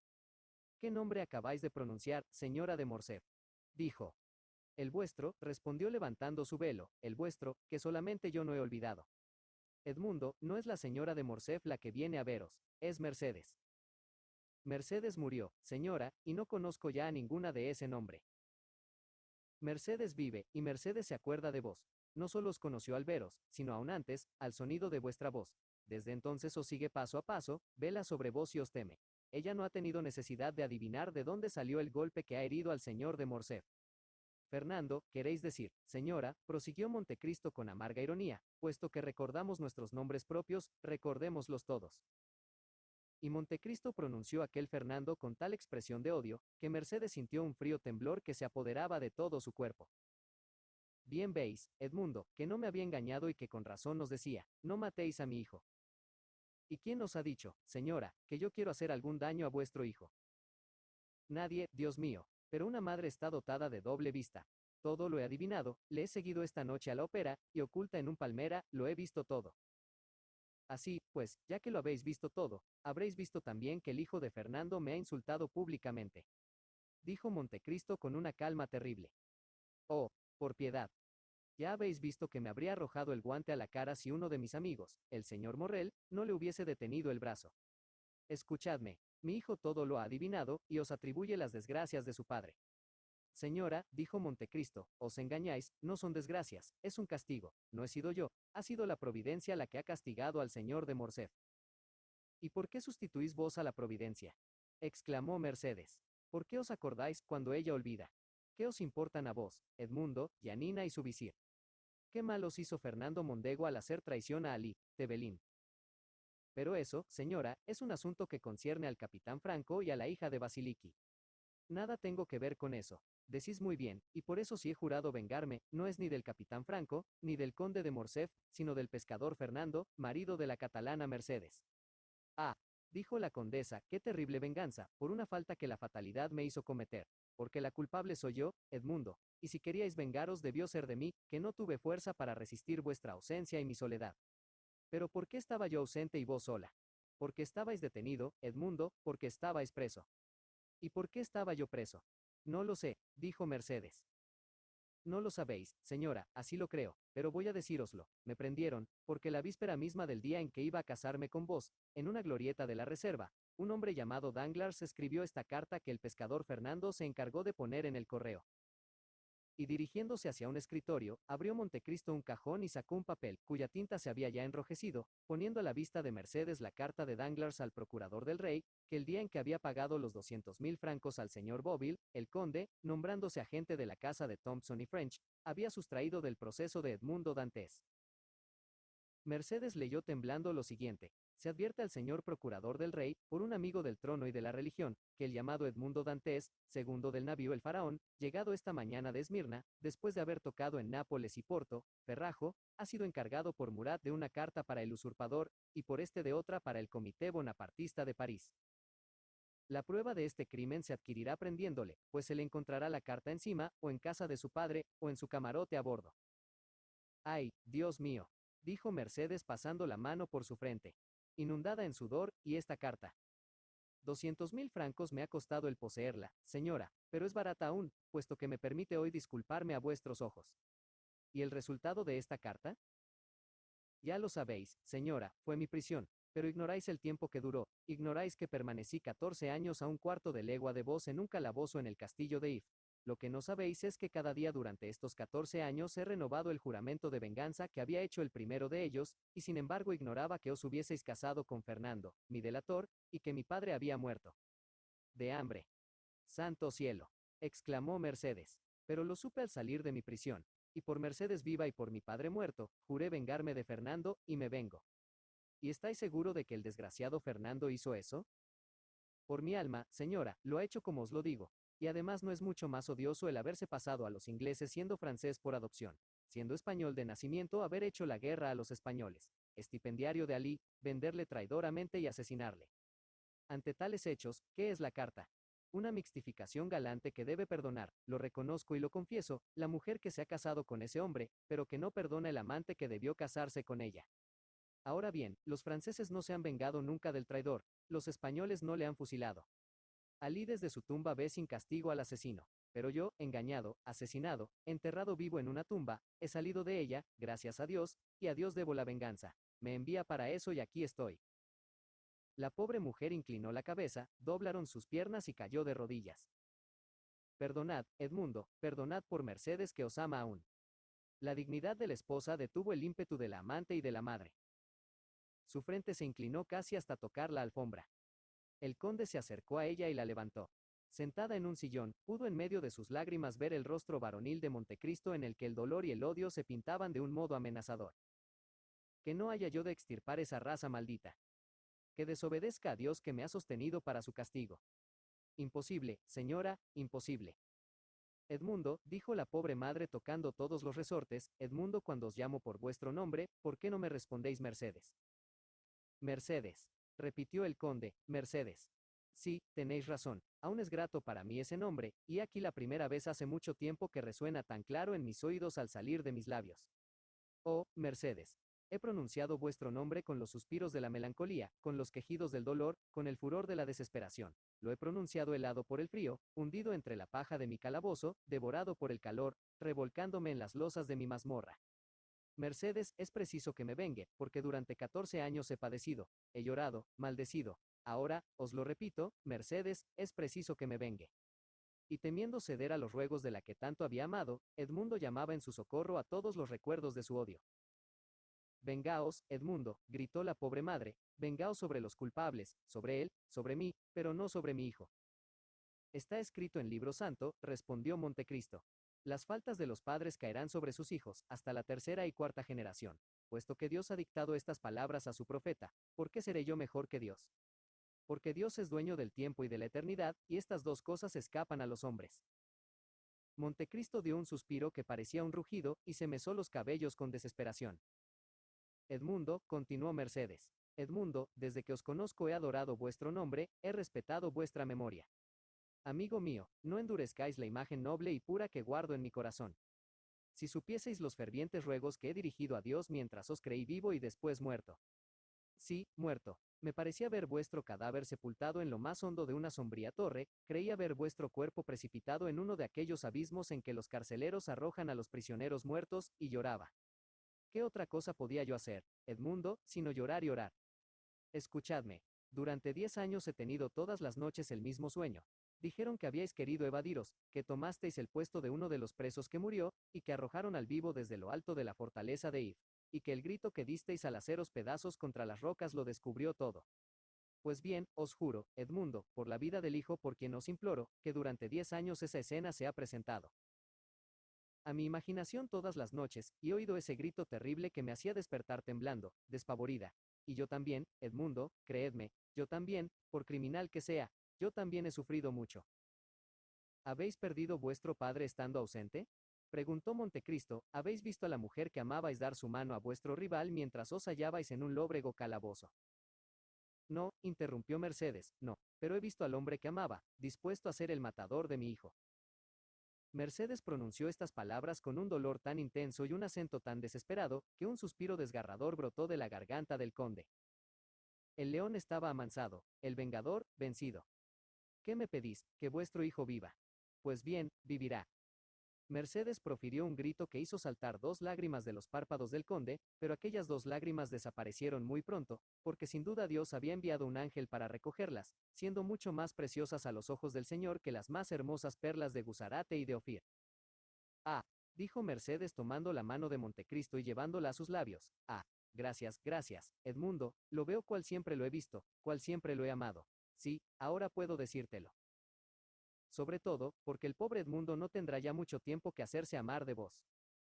¿Qué decís, Edmundo? Digo que, puesto que lo ordenáis, es preciso morir. Morir. ¿Y quién dice eso? ¿Quién habla de morir? ¿De dónde vienen esas ideas de muerte? No supondréis que ultrajado públicamente, en presencia de una sala entera, en presencia de vuestros amigos y de los de vuestro hijo, provocado por un niño, que se enorgullecerá de un perdón como de una victoria. No supondréis, digo, que me queda un solo instante el deseo de vivir. Después de vos, Mercedes, lo que más he amado es a mí mismo, quiero decir, mi dignidad. Esta fuerza que me hace superior a los demás hombres, esta fuerza es mi vida. En una palabra, vos la destruís, yo muero. Pero este duelo no se efectuará, Edmundo, puesto que me perdonáis. Se efectuará, señora, dijo solemnemente Montecristo, solo que en lugar de la sangre de vuestro hijo que debía beber la tierra, será la mía la que correrá. Mercedes dio un gran grito, acercóse a Montecristo, pero de repente se detuvo. Edmundo, dijo, hay un Dios sobre nosotros, puesto que vivís y que os he vuelto a ver, a él me confío de todo corazón, esperando su apoyo, descanso en vuestra palabra. Habéis dicho que mi hijo vivirá. ¿Y vivirá, es verdad? Vivirá, sí, señora, dijo Montecristo, sorprendido de que sin otra exclamación, sin otra sorpresa, Mercedes hubiese aceptado el sacrificio que le hacía. Mercedes dio su mano al conde. Edmundo, le dijo con los ojos arrasados de lágrimas, cuán hermosa, cuán grande es la acción que acabáis de hacer. Es sublime haber tenido piedad de una pobre mujer que se presentaba a vos con todas las probabilidades contrarias a sus esperanzas. Desdichada, he envejecido más a causa de los disgustos que por la edad, y ni siquiera puedo recordar a mi Edmundo con una sonrisa, con una mirada, aquella Mercedes que otras veces ha pasado tantas horas contemplándole. Creedme, os he declarado que yo también había sufrido mucho, y os lo repito, es muy triste pasar la vida sin un solo goce, sin conservar una sola esperanza, pero eso prueba que todo no ha concluido aún sobre la tierra. No, todo no ha terminado, y me lo demuestra lo que me queda aún en el corazón. Os lo repito, Edmundo, es hermoso, grande, sublime, perdonar como lo habéis hecho ahora. Decís eso, Mercedes, ¿y qué diríais si conocieseis la extensión del sacrificio que os hago? Imaginad que el Hacedor Supremo, después de haber creado el mundo y fertilizado el caos, se hubiese detenido en la tercera parte de la creación, para ahorrar a un ángel las lágrimas que nuestros crímenes debían hacer correr un día de sus ojos inmortales. Suponed que después de prepararlo y fecundizarlo todo, en el instante de admirar su obra, Dios hubiese apagado el sol, y rechazado con el pie el mundo en la noche eterna. Entonces podréis tener una idea o mejor, no, ni aún así podéis tenerla. De lo que yo pierdo, perdiendo la vida en este momento. Mercedes miró al conde con un aire que revelaba su admiración y su gratitud. El conde apoyó su frente sobre sus manos, como si no pudiese soportar el peso de sus ideas. Edmundo, dijo Mercedes, solo me resta una palabra que deciros. Montecristo se sonrió con tristeza.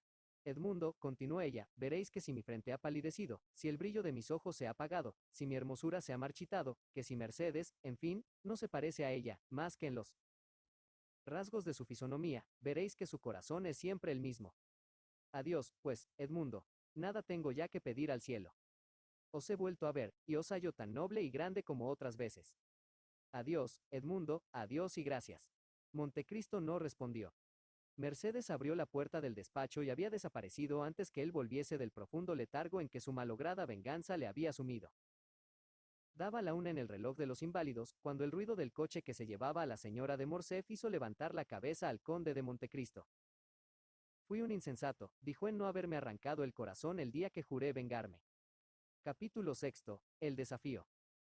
Cuando Mercedes hubo salido, todo quedó en silencio en casa de Montecristo. Su espíritu enérgico se adormeció, como el cuerpo después de una gran fatiga. ¿Qué? Dijo entre sí, mientras la lámpara y las bujías se consumían, y sus criados esperaban impacientes en la antecámara, que, el edificio preparado con tanto trabajo, edificado con tanto cuidado, ha venido a tierra de un solo golpe, con una sola mirada, con una palabra. ¿Y qué? Era yo quien me creía algo, quien estaba tan confiado en mí mismo, quien viéndome tan poca cosa en la prisión de If, y quien habiendo sabido llegar a ser tan grande, habré trabajado para hacer mañana un poco de polvo. No siendo la muerte del cuerpo, esta destrucción del principio vital no es el reposo al cual todos los desgraciados aspiran. Esa tranquilidad de la materia tras la que he suspirado tanto tiempo y a la que me encaminaba por medio del hambre, cuando Faria se presentó en mi calabozo. ¿Qué es la muerte para mí? 1 o 2 grados más en el silencio. No, no es la existencia la que lamento perder, es la ruina de mis proyectos combinados con tanto trabajo, llevados a cabo con tanta constancia. La providencia que yo creía que les favorecía, les es contraria. Dios no quiere que se cumplan. El peso inmenso que sobre mí echara, inmenso como el mundo y que creí poder llevar hasta el fin era según mi voluntad y no según mis fuerzas, y me será preciso abandonarlo a la mitad de mi carrera. AHL, me convertiré en fatalista cuando 14 años de desesperación y 10 de confianza me habían hecho providencial. Y todo esto, Dios mío, porque mi corazón, que yo creía muerto, estaba solamente amortiguado, porque se ha despertado y ha latido, porque ha cedido al dolor y la impresión que ha causado en mi pecho la voz de una mujer. No obstante, continuó el conde, abismándose cada vez más en la idea del terrible día siguiente que había aceptado Mercedes, es imposible que esa mujer cuyo corazón es tan noble, haya obrado así por egoísmo, y consentido en que me deje matar yo, lleno de vida y fuerza. Es imposible que lleve hasta este punto el amor o delirio maternal. Hay virtudes cuya exageración sería un crimen. No, habrá ideado alguna escena patética, vendrá a ponerse entre las dos espadas, y eso será ridículo sobre el terreno, como ha sido sublime aquí. El tinte de orgullo se dejó ver en la frente del conde. Ridículo, y recaería sobre mí. Yo, ridículo. Vamos, prefiero morir. Y a fuerza de exagerarse así la acción del día siguiente, llegó a decidir. ¡Qué tontería! Dárselas de generoso colocándose como un poste a la boca de la pistola que tendrá en la mano aquel joven. Jamás creerá que mi muerte ha sido un suicidio, y con todo, importa por el honor de mi memoria. No es vanidad, Dios mío, sino un justo orgullo. Importa que el mundo sepa que he consentido yo, por mi voluntad, por mi libre albedrío en detener mi brazo. Es preciso, y lo haré. Y tomando una pluma, sacó un papel de uno de los cajones del secretaire, y trazó al final de este papel, que era su testamento, hecho desde su llegada a París una especie de codicilo, en el que hacía comprender su muerte aún a los menos avisados. Hago esto, Dios mío, dijo con los ojos levantados al cielo, tanto por honor vuestro como por el mío. Me he considerado durante 10 años como el enviado por vuestra venganza, y es preciso que ese miserable Morcerf, y un Danglars y un Villefort no se figuren que la casualidad les ha libertado de su enemigo. Sepan que la providencia, que había ya decretado su castigo, ha variado, pero que les espera en el otro mundo, y solamente han cambiado el tiempo por la eternidad. Mientras se hallaba vacilante entre estas terribles incertidumbres, verdaderos sueños del hombre despierto por el dolor, el día que entraba por los cristales vino a iluminar sus manos pálidas, ahogadas. Aún en el azulado papel en que acababa de trazar aquella sublime justificación de la providencia. Eran las 5 de la mañana. De pronto llegó a su oído un pequeño ruido, creyó haber oído un suspiro. Volvió la cabeza, miró alrededor y no vio a nadie. El ruido sí, se repitió bastante claro para que la certidumbre sucediese a la deudez. Levantóse de su asiento, abrió con cuidado la puerta del salón, y vio sentada en un sillón, con los brazos caídos y su hermosa cabeza indinada atrás, a la bella Heidi, que se había sentado frente a la puerta, a fin de que no pudiese salir sin verla, pero que el desvelo y el cansancio la habían rendido. El ruido que hizo el conde al abrir la puerta no la despertó. El conde fijó en ella una mirada llena de dulzura. Ella se ha acordado, dijo, de que tenía un hijo, y yo he olvidado que tenía una hija, y moviendo la cabeza añadió: ha querido verme, pobre Heidi, ha querido hablarme, teme o adivina lo que ha sucedido. No, yo no puedo irme sin decir adiós, no puedo morir sin confiarla a alguien. Volvió a entrar en la estancia, y sentándose de nuevo agregó estas líneas.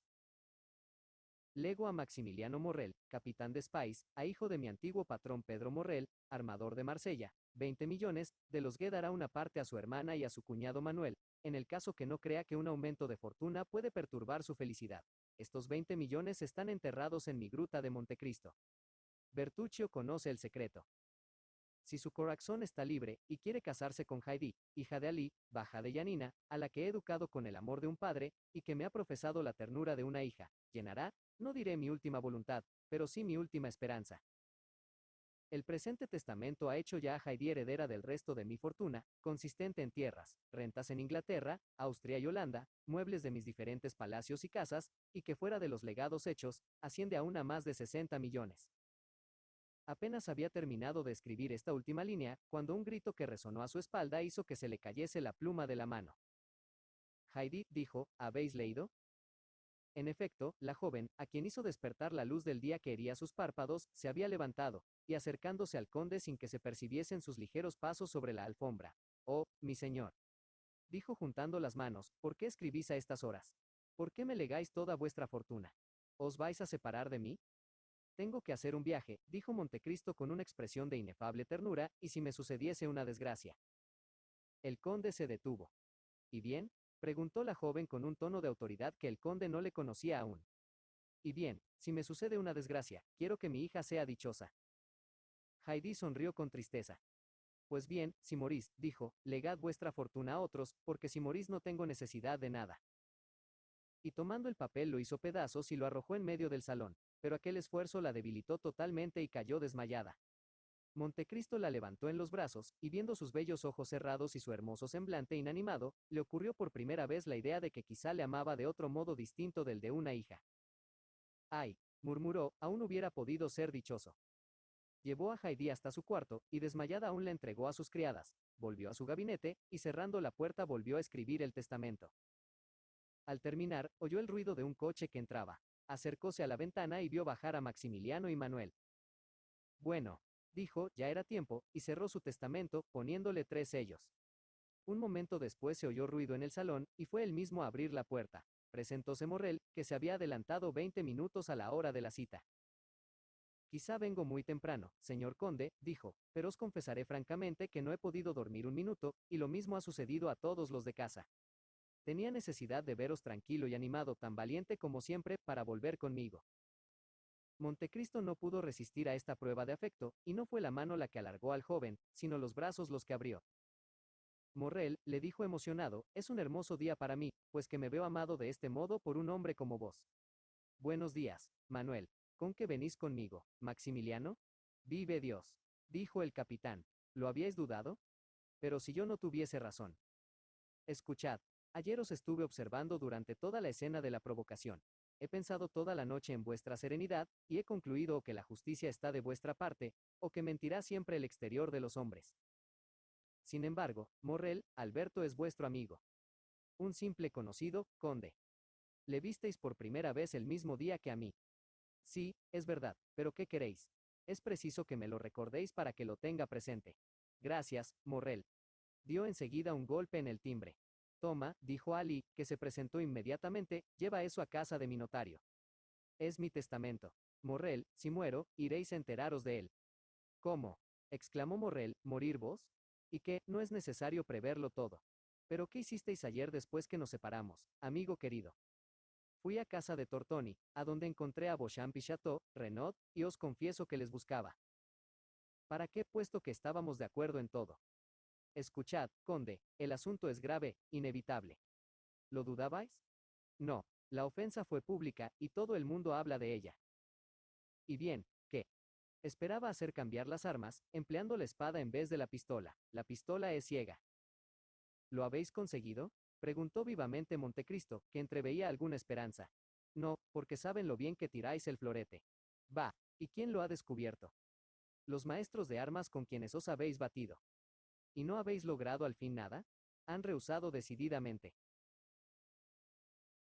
«Morrel», dijo el conde, «¿me habéis visto tirar a la pistola?». «No». «Pues bien, tenemos tiempo, mirad». El conde tomó las pistolas que tenía cuando Mercedes entró, y pegando una estrella de papel, más pequeña que un franco contra la placa, de 4 tiros le quitó seguidos 4 picos. A cada tiro, Morrel palidecía. Examinó las balas con que Montecristo ejecutaba aquel admirable juego, y vio que eran balines. «Es espantoso. Ved, Manuel», y volviéndose enseguida a Montecristo.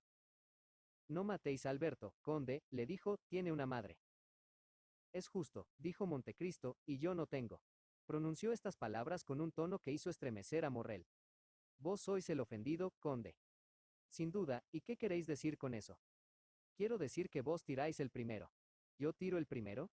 «Oh, eso es lo que yo le he exigido, pues demasiadas concesiones les hemos hecho ya para poder exigir esto». «¿Y a cuántos pasos?».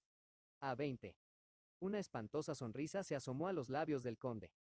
Morrel, le dijo, «no olvidéis lo que acabáis de ver. Por eso solo cuento con vuestros sentimientos para salvar a Alberto». «¿Mis sentimientos?», dijo Monte Cristo. «O vuestra generosidad, amigo mío». Seguro, como estáis, de vuestro golpe, os diría una cosa que sería ridícula si la dijese a otro. ¿Cuál? Romped el brazo, herido, pero no le matéis. Morrel, escuchad aún, dijo el conde, no tengo necesidad de que intercedan por el señor de Morcerf. El señor de Morcerf, os lo prevengo, volverá tranquilo con sus dos amigos, mientras que yo. Y bien, vos, a mí me traerán. Vamos, pues, gritó Maximiliano exasperado. Como os lo digo, mi querido Morrel, el señor de Morcerf me matará. Morrel miró al conde como un hombre a quien no se comprende. ¿Qué os ha sucedido de ayer tarde acá, conde? Lo que abruto la víspera de la batalla de Filipos, he visto un fantasma. ¿Y ese fantasma? Ese fantasma, Morrel, me ha dicho que ya he vivido bastante. Maximiliano y Manuel se miraron. Montecristo sacó el reloj. Vámonos, dijo, son las 7:05, y la cita es a las 8 en punto. Le esperaba un coche. Montecristo subió a él con sus dos testigos. Al atravesar el corredor, el conde se detuvo a escuchar junto a una puerta, y Maximiliano y Manuel, que, por discreción, siguieron andando, creyeron oírle suspirar.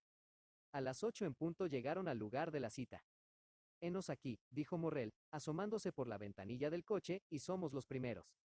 El señor me perdonará, dijo Bautista, que había seguido a su amo con un terror indecible, pero me parece que hay un coche entre los árboles.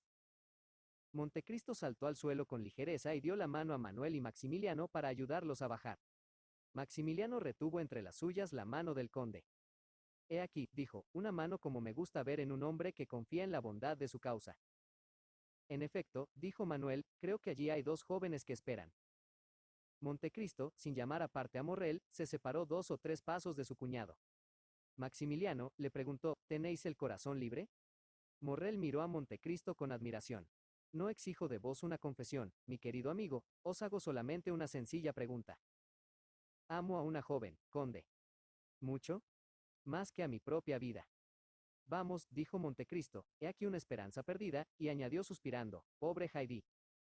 En verdad, conde, que si no supiese lo valiente que sois, dudaría. Porque pienso en alguien que voy a dejar y porque suspiro. Morrel, un soldado debe tener más conocimientos en cuanto a valor. ¿Creéis que siento perder la vida? ¿Qué me importa morir o vivir cuando he pasado 20 años entre la vida y la muerte? Además, estad tranquilo, Morrel. Esta debilidad, si lo es solo para vos. Sé que el mundo es un gran salón del que es necesario salir con cortesía, saludando y pagando sus deudas de juego. Sea enhorabuena, eso se llama hablar razonablemente, le dijo Morrel, a propósito, habéis traído vuestras armas. Yo, ¿para qué? Espero que esos señores traerán las suyas. Voy a informarme, dijo Morrel. Sí, pero nada de negociaciones, ¿entendéis? Sí, descuidad. Morrel se dirigió hacia Beauchamp y Chateau, Renaud. Estos, al ver el movimiento de Maximiliano, se adelantaron a su encuentro. Saludaron los tres jóvenes, si no con afabilidad, al menos con cortesía. Perdón, señores, dijo Morrel, pero no veo al señor Morcerf. Esta mañana nos ha avisado que vendría a reunirse con nosotros sobre el terreno. Ah, dijo Morrel. Son las 8:05. Todavía no hay tiempo perdido, señor de Morrel, dijo Beauchamp. Oh, dijo Maximiliano, no lo he dicho con esa intención. Además, añadió Chateau, Renaud, he allí un carruaje. Efectivamente, venía un carruaje al gran trote hacia el sitio en que ellos estaban. Señores, dijo Morrel, sin duda habréis traído vuestras pistolas. El señor de Montecristo dice que renuncia al derecho que tiene de servirse de las suyas. Habíamos previsto que el conde tendría esta delicadeza, señor de Morrel, dijo Beauchamp, he traído armas que compré hace 8 días, creyendo las necesitaría para un asunto como este. Son nuevas, y no han servido aún. ¿Queréis examinarlas? Oh, señor Beauchamp, dijo Morrel, me aseguráis que el señor de Morcerf no conoce esas armas y podéis creer que vuestra palabra me basta. Señores, dijo Chateau, Renaud, no era Morcerf el que llegaba en aquel coche, son Franz y Debray. En efecto, se acercaban los dos hombres acabados de nombrar. Vosotros aquí, caballeros, les dijo Chateau, Renaud, ¿y por qué casualidad? Porque Alberto nos ha rogado que esta mañana nos encontrásemos aquí. Beauchamp y Chateau, Renaud se miraron asombrados. Señores, dijo Morrel, me parece que lo comprendo. Veamos. Ayer a mediodía recibí una carta del señor de Morcerf, en la que me rogaba no faltase al teatro. Y yo también, dijo Debray. Y yo, exclamó Franz. Y también nosotros, dijeron Beauchamp y Chateau, Reanud. Sí, eso es, dijeron los jóvenes. Maximiliano, según todas las probabilidades, habéis acertado. Sin embargo, Alberto no llega, y ya se retrasa de 10 minutos, dijo Chateau Renaud. Allí viene, dijo Beauchamp, y a caballo. Miradlo, corre a escape, y le sigue su criado. Qué imprudencia, venir a caballo para batirse a pistola, y yo que le he enseñado lo que debía hacer. Y además, añadió Beauchamp, con el cuello por encima de la corbata, frac abierto y chaleco blanco. ¿Por qué no se ha hecho pintar un blanco en el estómago, y hubiera sido mucho más rápido concluir con él? Mientras hacían estos comentarios, Alberto había llegado a 10 pasos del grupo que formaban los 5 jóvenes, paró el caballo, se apeó, y alargó la brida a su criado. Acercóse, estaba pálido, sus ojos enrojecidos e hinchados. Se conocía que no había dormido un minuto en toda la noche. Gracias, señores, les dijo, porque habéis tenido la bondad de hallaros aquí como os había rogado. Os estoy infinitamente reconocido por esta prueba de amistad. Al acercarse Morcerf, Morrel se había retirado 10 o 12 pasos y permanecía aparte. Y a vos también os debo gracias, Morrel, dijo Alberto, acercaos, pues no estáis de más. Ignoráis quizá, dijo Maximiliano, que soy testigo de Montecristo. No estaba seguro, pero lo sospechaba, tanto mejor, mientras más hombres de honor haya aquí, más satisfecho estaré. Señor Morrel, dijo Chateau Renaud, podéis anunciar al conde de Montecristo que el señor de Morcerf ha llegado, y estamos a su disposición. Morrel hizo un movimiento como para ir a cumplir su encargo. Al mismo tiempo, Beauchamp fue a sacar del coche la caja de las pistolas. Esperad, señores, dijo Alberto, tengo que decir 2 palabras al conde de Montecristo. ¿En particular? Preguntó Morrel. No, delante de todos. Los testigos de Alberto se miraron sorprendidos. Franz y Debray se dijeron algunas palabras en voz baja. Morrel, contento con este incidente inesperado, fue a buscar al conde, que se paseaba por una cercana alameda, hablando con Manuel. ¿Qué quiere de mí? Preguntó Montecristo. Lo ignoro, pero quiere hablaros. Oh, dijo Montecristo, que no tiente a Dios con un nuevo ultraje. No creo que sea esa su intención, dijo Morrel. El conde avanzó acompañado de Maximiliano y de Manuel. Su rostro tranquilo y sereno formaba un extraño contraste con la cara descompuesta de Alberto, quien por su parte se acercaba también, seguido de sus 4 jóvenes amigos. A 3 pasos el uno del otro, ambos se detuvieron. Señores, dijo Alberto, aproximaos. Deseo no perdáis una palabra de las que tendré el honor de decir al señor conde de Montecristo, porque deberéis repetirlas a todo el mundo, por extrañas que os parezcan. Espero, caballero, dijo el conde. Caballero, dijo Alberto, cuya voz conmovida al principio se serenó poco a poco. Os provoqué porque divulgasteis la conducta del señor de Morcerf en Epiro, porque por culpable que fuese el conde de Morcerf, no creía que fueseis vos quien tuviese el derecho de castigarle, pero hoy sé que ese derecho os pertenece. No es la traición de Fernando Mondego con Alí, baja lo que me hace excusaros. Es, sí, la traición del pescador Fernando con vos y las desgracias nunca oídas que produjo. Por esto lo digo y lo proclamo. Tenéis razón para vengaros de mi padre, y yo su hijo os doy gracias porque no habéis hecho más. El rayo que hubiese caído en medio de los que presenciaban aquella inesperada escena los hubiera admirado menos que la declaración de Alberto. El conde de Montecristo había levantado lentamente los ojos al cielo con una expresión indecible de reconocimiento. No sabía admirar bastante esta acción conociendo el carácter fogoso y el valor de Alberto a quien había visto inerme en medio de los bandidos italianos. No se cansaba de pensar cómo se había humillado hasta aquel extremo. Reconoció la influencia de Mercedes y comprendió por qué aquel noble corazón no se había opuesto a un sacrificio que sabía era inútil. Si creéis ahora, caballero, dijo Alberto, que las excusas que acabo de haceros son suficientes, dadme vuestra mano, os lo ruego. Después del mérito de la infalibilidad, que parece ser el vuestro, el mayor es saber reconocer una sinrazón, pero esta confesión me corresponde a mí únicamente. Yo obraba bien según los hombres, pero vos obrabais bien según Dios. Un ángel solo podía salvar a uno de los 2 de la muerte, y el ángel ha bajado del cielo, sino para hacer de nosotros 2 amigos, porque la fatalidad lo hace imposible, al menos 2 hombres que se estiman. El conde de Montecristo, con los ojos humedecidos, el pecho palpitante y la boca entreabierta, alargó a Alberto una mano, que éste tomó y apretó con un sentimiento de religioso respeto. Caballeros, dijo, el conde de Montecristo acepta mis excusas. OBRE con acento agudo con precipitación con respecto a él. Ya está reparada mi falta. Espero que el mundo no me tendrá por un cobarde por haber hecho lo que me mandaba la conciencia, pero en todo caso, si se engañasen, añadió el joven levantando su cabeza con fiereza, y como si dirigiese un mentiz a amigos y enemigos, procuraré rectificar su opinión. ¿Qué sucedió anoche? Preguntó Beauchamp a Chateau Renaud. Me parece, en todo caso, que hacemos aquí un papel bien triste. En efecto, lo que Alberto acaba de hacer es muy bajo o muy sublime, dijo el barón. Ah, veamos, preguntó Debray a Franz. ¿Qué significa eso? ¿Cómo? El conde de Montecristo deshonra al señor de Morcerf, y tiene razón a los ojos de su hijo. Aunque tuviese yo 10 Janinas en mi familia, no me creería obligado más que a una cosa, a batirme 10 veces.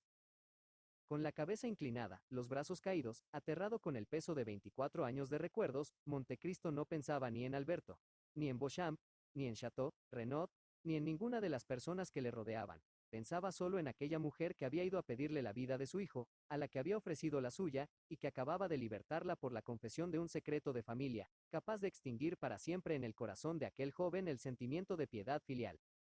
Siempre la providencia, murmuró. Ah, desde hoy sí que estoy persuadido de que soy el enviado de Dios. Capítulo séptimo. La madre y el hijo Montecristo saludó a los 5 jóvenes con una sonrisa llena de melancolía y dignidad, y montó en su coche con Maximiliano y Manuel. Alberto, Beauchamp y Chateau Renaud quedaron solos en el cameo. El joven dirigió a sus 2 testigos una tímida mirada, que parecía pedirles su parecer sobre lo que acababa de ocurrir. Por vida mía, mi querido amigo, dijo Beauchamp el primero, sea que tuviese más sensibilidad o menos disimulo, permitidme que os felicite. He aquí un magnífico fin para una desagradable aventura. Alberto permaneció silencioso y como concentrado en su pensamiento. Chateau Renaud se contentó con dar en su bota con su flexible bastón. ¿No nos vamos? Dijo después de un instante de silencio. Cuando gustéis, dijo Beauchamp, dejadme solamente el tiempo necesario para cumplimentar al señor de Morcerf, que ha dado pruebas hoy de una generosidad tan rara. Oh, sí, dijo Chateau Renaud. Es magnífico, continuó Beauchamp, poder conservar sobre sí mismo tanto dominio. Seguramente, en cuanto a mí, habría sido incapaz de ello, dijo Chateau Renaud con una frialdad de las más significativas. Señores, interrumpió Alberto, creo que no habéis comprendido que entre el conde de Montecristo y yo ha ocurrido algo muy grave. Sí, sí, dijo al instante Beauchamp, pero hay muchos majaderos que no están en el caso de comprender vuestro heroísmo, y tarde o temprano os veréis forzado a explicárselo de un modo no muy conveniente a la salud de vuestro cuerpo y a la duración de vuestra vida. ¿Queréis que os dé un consejo de amigo? Partid para Nápoles, La Haya o San Petersburgo, países tranquilos, y donde son más inteligentes en cuanto al honor que nuestros anticuados parisienses. Una vez allí, entreteneos en tirar mucho a la pistola y al florete, y haceos olvidar para volver a Francia dentro de algunos años, tranquilo o bastante ejercitado en las armas para haceros respetar y conquistar vuestra tranquilidad. Es verdad que tengo razón, Chateau Renaud. Soy de vuestro mismo parecer. Nada llama tanto los duelos serios como uno sin resultado. Gracias, señores. Seguiré vuestro consejo, dijo Alberto con una fría sonrisa, no porque me lo dais, sino porque mi intención era salir de Francia. Os las doy asimismo por el servicio que me habéis prestado sirviéndome de testigos. Está profundamente grabado en mí, porque corazón, puesto que después de las palabras que acabo de oír solo me acuerdo de él. Chateau, Renaud y Beauchamp se miraron. La impresión era igual en ambos. El acento con que Morcerf había pronunciado aquellas palabras era de una resolución tal, que la posición de todos habría sido muy embarazosa si la conversación se hubiera prolongado. Adiós, Alberto, dijo de repente Beauchamp, alargando negligentemente la mano al joven, sin que éste saliese por ello de su letargo, y en efecto, no respondió al ofrecimiento de la mano. Adiós, dijo Chateau Renaud, saludándole con la mano derecha. Los labios de Alberto apenas murmuraron adiós. Su mirada era más explícita, encerrábase en ella todo un poema de ira concentrada, fiero desdén y generosa indignación. Cuando sus 2 testigos hubieron montado en el carruaje, permaneció inmóvil por algún tiempo, pidió enseguida su caballo, saltó ligero sobre la silla y tomó a galope el camino de París, y al cuarto de hora entraba en el palacio de la calle de Helder. Al apearse, le pareció ver tras las cortinas del dormitorio del conde el pálido rostro de su padre. Alberto volvió la cabeza a otra parte. Al llegar dio una última mirada a todas aquellas riquezas que le habían hecho tan agradable la vida. Fijó los ojos por última vez en aquellas cuyas imágenes parecían sonreírse y cuyos paisajes parecían animarse. Enseguida abrió el medallón que contenía el retrato de su madre, sacó este dejando vacío el cerco de oro y la cadena de oro también con que lo suspendía. Puso en orden sus armas turcas, sus escopetas inglesas, sus porcelanas del Japón y sus juguetes de bronce hechos por los mejores artistas. Examinó los armarios y colocó las llaves en los cajones. Echó en uno, que dejó abierto, todo el dinero que tenía, y además todas sus joyas, hizo un inventario exacto de todo, y lo puso en el sitio más visible. sobre su mesa, de la que quitó los muchos libros y papeles que la ocupaban. Al empezar a ejecutar estas operaciones entró su criado, a pesar de la orden formal que para lo contrario le había dado. ¿Qué queréis? ¿No recordáis mis órdenes? Le preguntó Alberto, más triste que enojado. Dispensadme, señor. Es cierto que me ordenasteis que no entrara, pero el señor conde de Morcerf me ha llamado. ¿Y bien? Preguntó Alberto.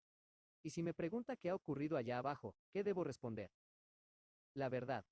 Entonces diré que el duelo no se ha efectuado. Diréis que he dado una satisfacción al conde de Montecristo. Al concluir de arreglar sus cosas, llamó la atención de Alberto el ruido de los caballos en el peristilo. Asomóse y vio a su padre que subía en el carruaje, y salió. Tan pronto como se cerró la puerta del palacio, Alberto se dirigió a la habitación de su madre, y como no había criado alguno que le anunciase, llegó hasta su dormitorio y con el corazón oprimido por lo que veía y por lo que adivinaba, se detuvo a la puerta. Todo estaba en orden. Los encajes, los adornos, las joyas, el dinero se encontraban colocados en sus respectivos cajones, cuyas llaves juntó con cuidado la condesa. Alberto vio todos estos preparativos, comprendió lo que significaban y entró exclamando: «¡Madre mía!», arrojándose en los brazos de Mercedes. El pintor capaz de plasmar la expresión de aquellas dos caras, hubiese pintado un magnífico cuadro. En efecto, aquella resolución enérgica que no había atemorizado a Alberto por sí, le espantaba por su madre. «¿Qué hacéis, pues?», inquirió. «¿Qué hacíais vos?», respondió ella. «Oh, madre mía», dijo Alberto, tan conmovido que apenas podía hablar, «hay gran diferencia de vos a mí. No podéis haber resuelto lo que yo he determinado, porque vengo a deciros que voy a dar el último adiós a esta casa, y a vos». «Yo también, Alberto», respondió Mercedes, «yo también parto. Había contado con que mi hijo me acompañaría». «¿Me he equivocado?». «Madre mía», respondió Alberto con firmeza, «no puedo haceros participar del destino a que yo mismo me he condenado.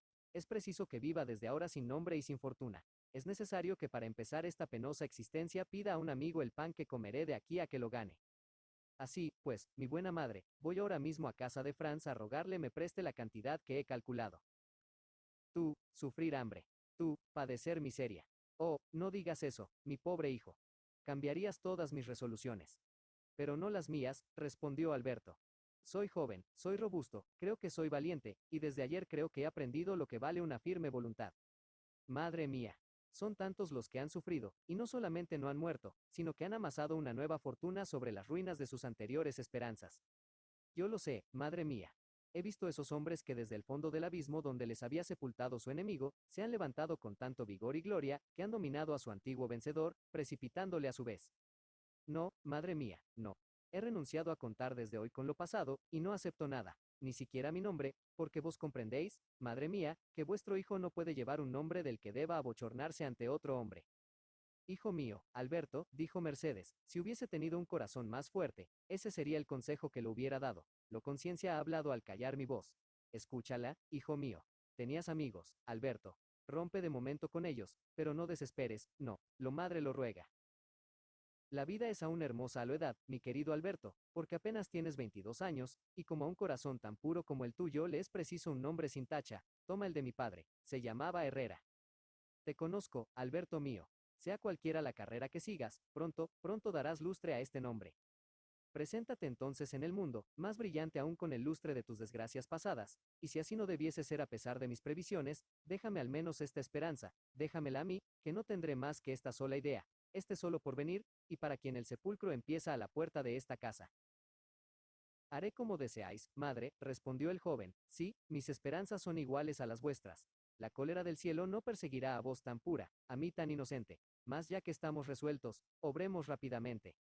El señor de Morcerf ha salido hace media hora, poco más o menos. La ocasión, como veis, es favorable para evitar el ruido y una explicación. Os espero, hijo mío, dijo Mercedes. Alberto corrió enseguida al paraje más inmediato y tomó un carruaje de alquiler que debía conducirlos fuera del palacio. Acordábanse de una casa amueblada en la calle de Santos Padres, donde su madre hallaría un alojamiento modesto, pero decente, y volvió a buscar a la condesa. Al parar el carruaje ante la casa, en el momento en que Alberto se apeaba, un hombre se acercó y le entregó una carta. Alberto reconoció al intendente. Del conde, dijo Bertuccio. Alberto tomó la carta, la abrió y leyó. Concluida, buscó con los ojos a Bertuccio, pero mientras leía, el hombre había desaparecido. Con los ojos llenos de lágrimas entró en la habitación de Mercedes y sin pronunciar una palabra le presentó la carta. Mercedes leyó. Alberto. Al haceros ver que he penetrado vuestro proyecto, creo revelaros que comprendo vuestra delicadeza. Sois libre, vais a abandonar la casa del conde y retiraros con vuestra madre libre como vos, pero reflexionad, Alberto, que le debéis más de lo que podéis pagarle con vuestro noble y pobre corazón. Guardad para vos la lucha, reclamad para vos los padecimientos, pero evitad la primera miseria que acompañará sin duda a vuestros primeros esfuerzos, porque no merece ni aun la sombra de la desgracia que hoy la persigue, y la providencia no quiere que pague el inocente por el culpable. Sé que vais a dejar los dos la casa de la calle de Helder sin llevaros nada. El cómo, no tratéis de averiguarlo, lo sé y basta. Escuchad, Alberto. 24 años atrás volvía yo contento y alegre a mi patria. Tenía una prometida, Alberto, una joven santa a la que adoraba, y le traía 150 luises que había juntado penosamente con un trabajo sin descanso. Este dinero era para ella, se lo había destinado y conociendo cuán pérfido es el mar, enterré nuestro tesoro en el jardín de la casa que mi padre habitaba en Marsella, en la Alameda de Meillán. Vuestra madre, Alberto, conoce bien aquella humilde y querida casa. Últimamente, al venir de París, he pasado por Marsella, he ido a ver aquella casa de tan dolorosos recuerdos, y por la noche, con un axadón en la mano, he cavado en el rincón en que había escondido mi tesoro. La caja de hierro se encontraba todavía en el mismo sitio. Nadie había tocado en el ángulo que cubre con su sombra una hermosa higuera plantada por mi padre el día de mi nacimiento.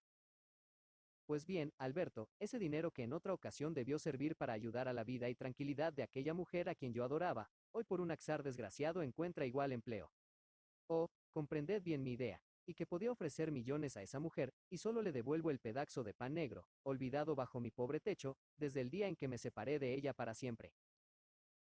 Sois un hombre generoso, Alberto, pero es posible que os ciegue el orgullo o el resentimiento. Si rehusáis, si pedís a otro lo que yo tengo derecho a ofreceros, diré que es poco generoso rehusar la vida de vuestra madre, ofrecida por un hombre a quien vuestro padre hizo morir al suyo entre los horrores del hambre y de la desesperación.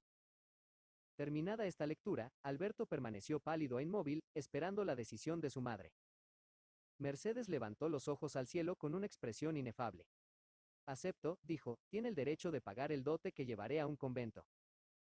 Y poniendo la carta sobre el corazón, tomó el brazo de su hijo, y con un paso más firme de lo que creía se dirigió a la escalera. Montecristo también había vuelto a la ciudad con Manuel y Maximiliano. El regreso fue alegre. Manuel no disimulaba su contento al ver suceder la paz a la guerra, y confesaba altamente sus gustos filantrópicos.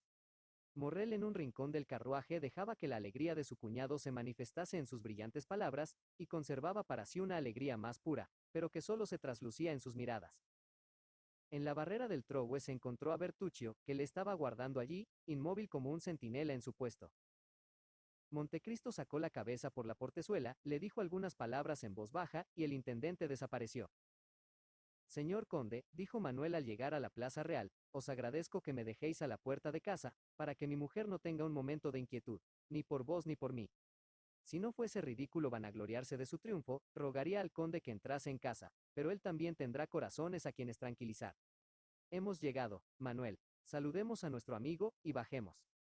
Un momento, dijo Montecristo, me priváis de una vez de mis dos compañeros. Entrad a ver a vuestra encantadora mujer, a la que os ruego presentéis mis respetos, y luego acompañadme vos hasta los Campos Elíseos.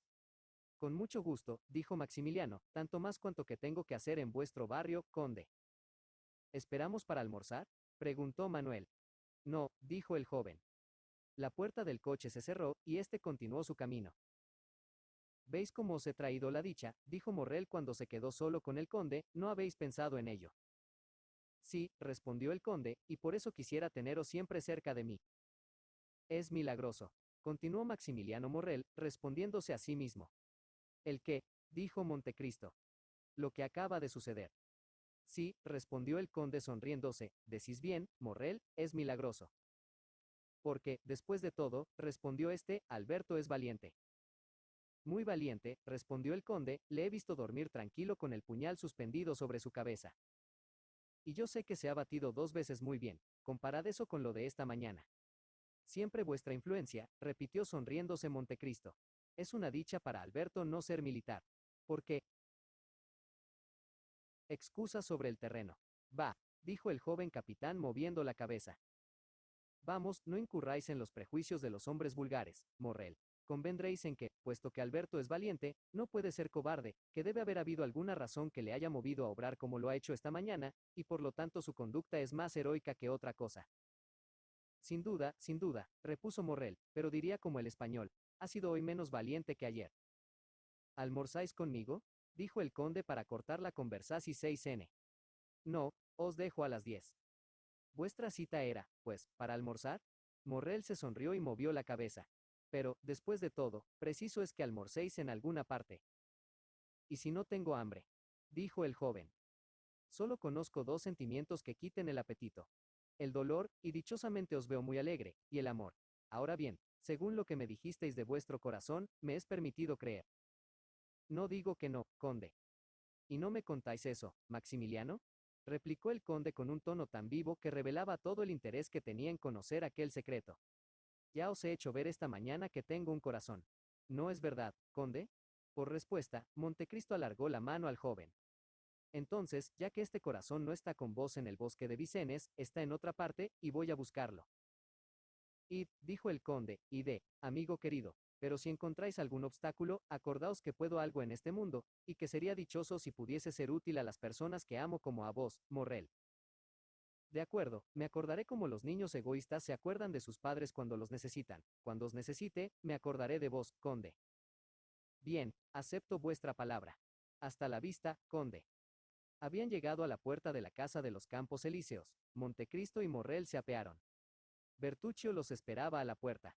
Morrel desapareció por el lado de Marigny y Montecristo dirigióse hacia Bertuccio. ¿Y bien? Le preguntó. Ella va a abandonar la casa. ¿Y su hijo? Florentín, su criado, piensa que va a hacer otro tanto. Venid. Montecristo llevó a Bertuccio a su despacho, escribió la carta que ya conocemos y la entregó a su intendente. Id, y despachad pronto. A propósito, haced que avisen a Haydée de mi regreso. Heme aquí, dijo la joven, que había bajado al oír el ruido del coche, y cuya cara rebosaba alegría al ver al conde sano y salvo. Bertuccio salió. Todos los transportes de una hija que vuelve a ver a su padre querido, los delirios de una amante que vuelve a ver a su amado, Haydée los sintió en los primeros momentos de aquella vuelta que esperaba con tanta ansiedad. La alegría de Montecristo no era tan expansiva, pero no por eso no era ciertamente menos grande. El gozo para los corazones que han sufrido mucho tiempo es lo que el rocío para las tierras abrasadas por los ardores del sol.